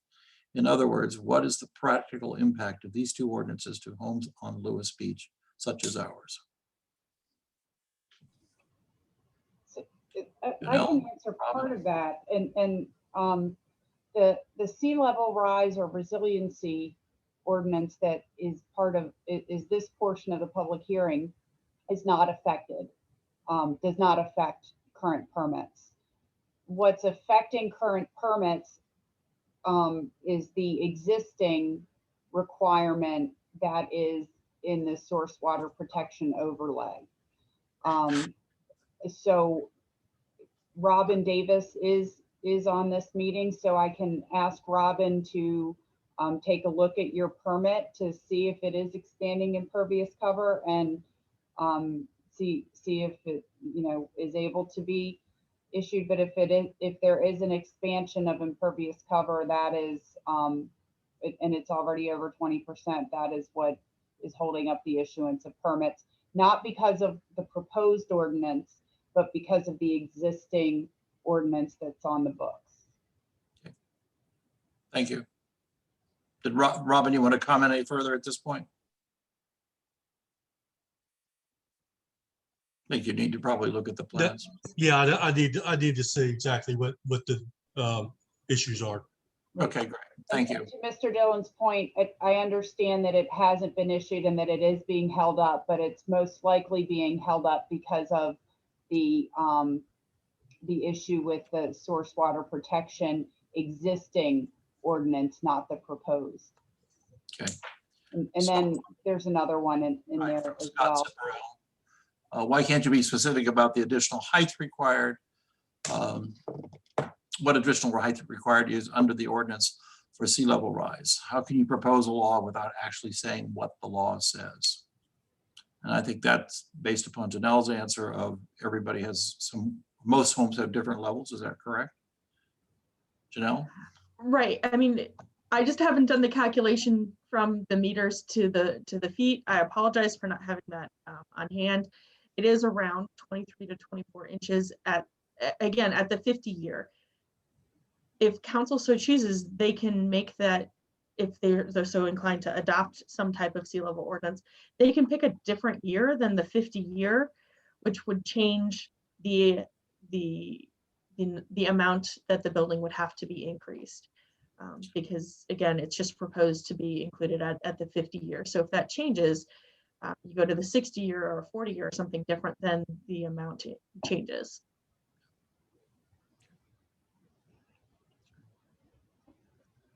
Okay. Looks like we have a question from Daniel Rice. Okay, Can you Mr. bring Rice, him? you should be able to speak now.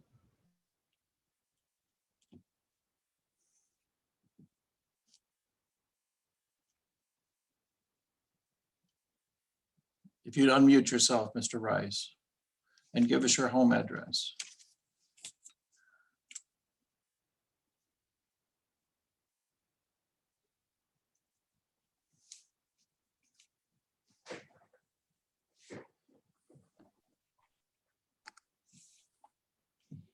Hello, can you hear me? Yes. Yeah, no, I was just commenting on John Dillon's proposal. So I feel like you guys, somewhat answered that question. I've been in limbo with the permit process, trying to get their home raised and that sort of thing. And I got my permit was placed on hold because of the steps being lengthened, an extra 7 foot or so. They're raising their home and that's it. It's going to stay right in the same footprint. So I was super curious as to why this whole process has been held up. And then, following this entire discussion, I know that I need to really dig into what you guys are talking about. This is like a way bigger deal than what I had imagined. So Mr. Rice and Mr. Dillon, we are going to look into that specific address in the morning and figure out what the issue is. I've been in contact with Henry there at the building department. And so he said everything was really dependent upon this discussion this evening. So we both tuned in and are just trying to make sense of the whole deal. This is my first, I had no idea that everything that's going on right now is this involved. Yep. So we will get back to you with more detail tomorrow, I promise. I hope so. I appreciate it. Thank you for your time. Okay. And I have a specific number.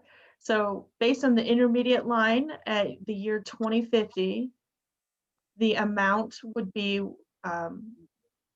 2.4, sorry, that's 2080. 2080 is 2.43 feet and 2050 is 1.31 feet.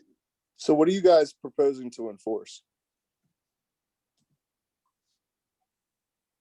As far as like the floodplain and that and where we need to build upon, in respect to the floodplain. Well, so for the permit that you have pending, this doesn't affect it. It does though, because we are definitely trying to get above the floodplain. Right. But I think that anything that's in the that specific ordinance would only apply to permits submitted after council adopts the ordinance, if they adopt it. Yeah, I don't believe this has the pending ordinance doctrine in this. So it would not apply to existing permits.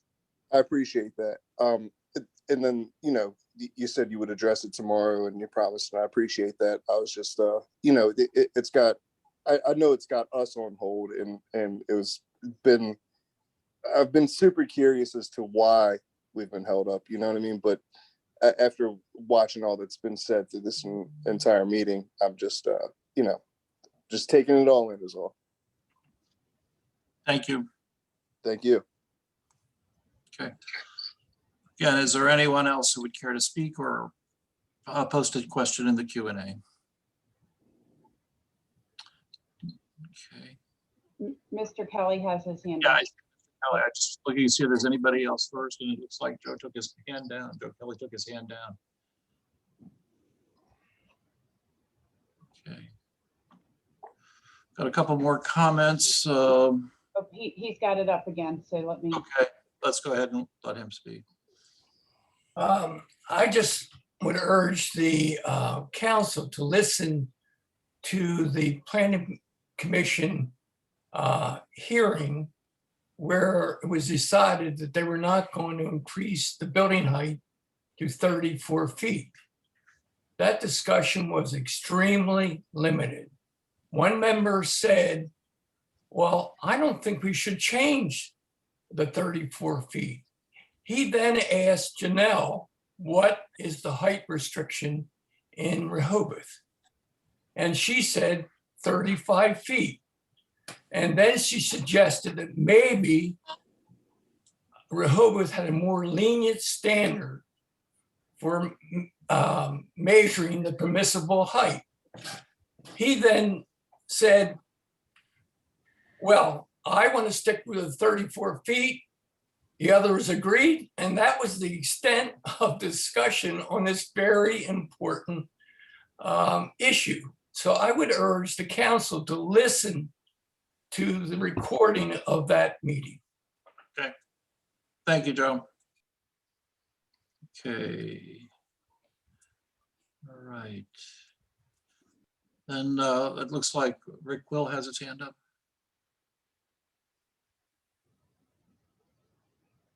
Is Rick still with us? Yes. Okay. Can you hear me? We can hear you, Rick. Yeah, to go to the question of those two gentlemen that have permits pending, that's what my alluded to the fact that the purgatory that the property owner is in on Lewes Beach. And for the answer to that question is, and if I'm wrong, maybe somebody up there can correct me, but the swap ordinance, the source water ordinance, which you're being held hostage to right now, was enacted in 2008. In 13 years, there's never been one application of that ordinance to any property owners on Lewes Beach in that excellent recharge area. That's a fact. Okay. So I'm not finished. So I would suggest the gentlemen who have these questions should look at the February 1st audio, go to minutes and agendas, and then February 8th, and you will see the conundrum that was placed before this city and its citizens. It is for one council person to say, I can see how the building officials, and I'm paraphrasing, never enforced this. If it was an arcane ordinance, which we subsequently know it has not been. The other question was asked by sitting council person to the city solicitor saying, what is our legal exposure? And I want you all to listen to this. And he said it's minimal because nobody else has done it around us. What you guys have done, and I'm pleading to release these people in permit purgatory, is you never applied it to anybody else. And when you discovered over a year ago, because I came to you, and you never worked with me on this. And this is why we're at right now. For the swap ordinance, and then the other issues is this rising sea level. These things have got to be mitigated in a timely factor. And I'll leave you with this. After that February 8th meeting, Ted, I called you and Anne Marie, and I was extremely livid because I said, this is going to go sideways. Because anytime you push things in the planning commission, subcommittees, it's going to sideways. Both Janelle Cornwell and Anne Marie Townsend has urged planning commission to fast track all this stuff. This is why we're in a conundrum, because these issues should be talked about in open forums, workshops, discussions, scientists, like other people alluded to. These are serious issues that are presenting this town in a legal minefield. The mass litigation. Thank you. All right, are there any other comments here this evening, or any for the Q&A, or anyone else care to speak?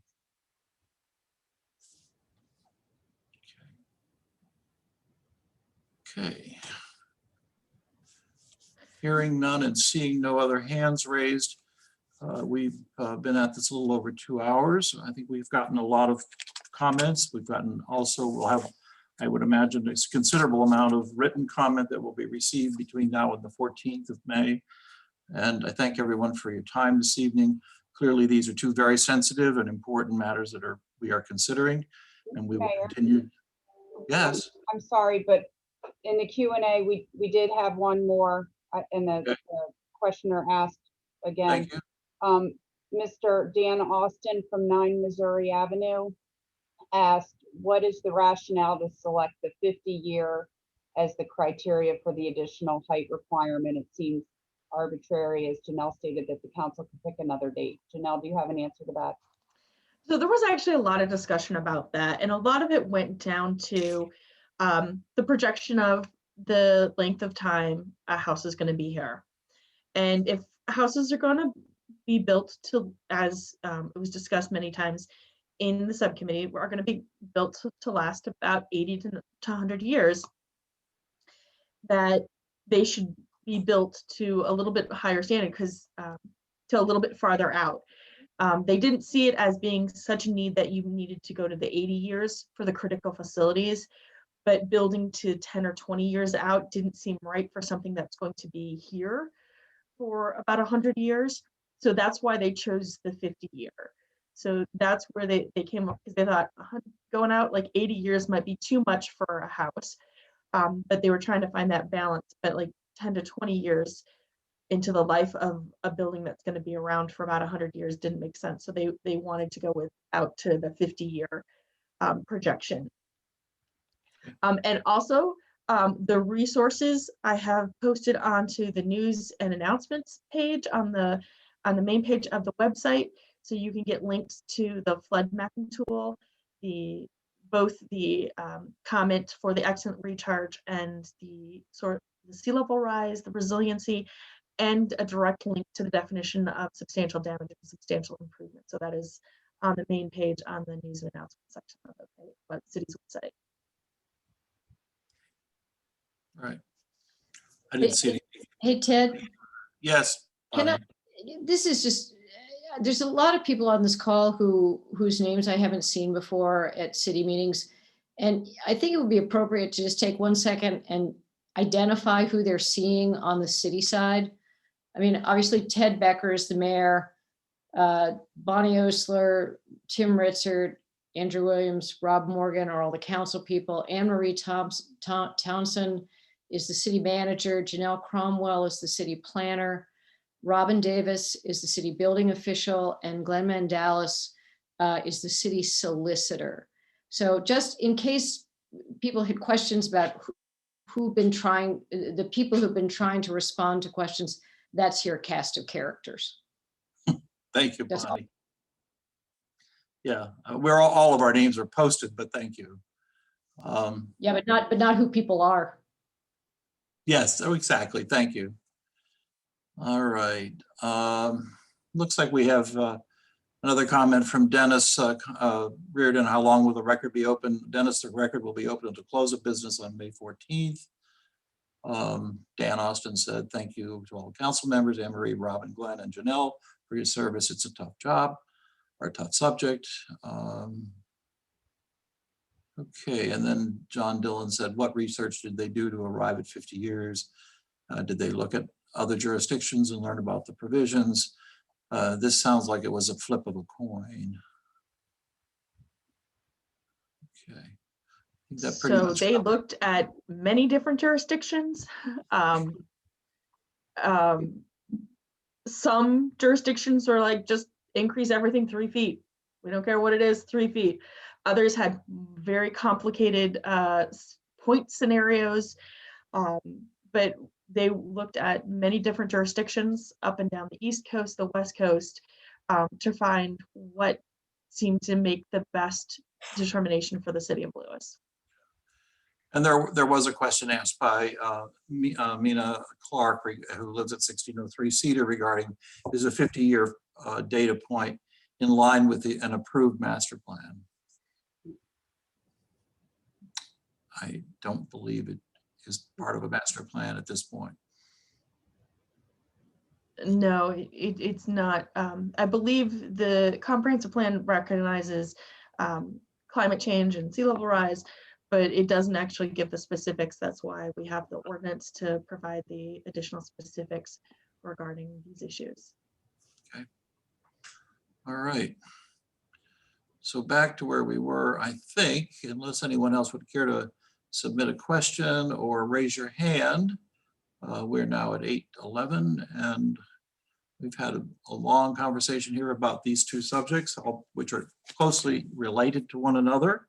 And I thank all remaining 65 attendees who are still on the call for taking your evening to spend time with us to discuss this important topic. As I said, we will continue to receive public written comment from now until close of business on May 14th. It could possibly be taken up on May 17th, the City Council meeting. But I think that will depend in part on what Council sees in the additional comments and where we are then. So we'll keep you posted on that. But again, thank you for your time.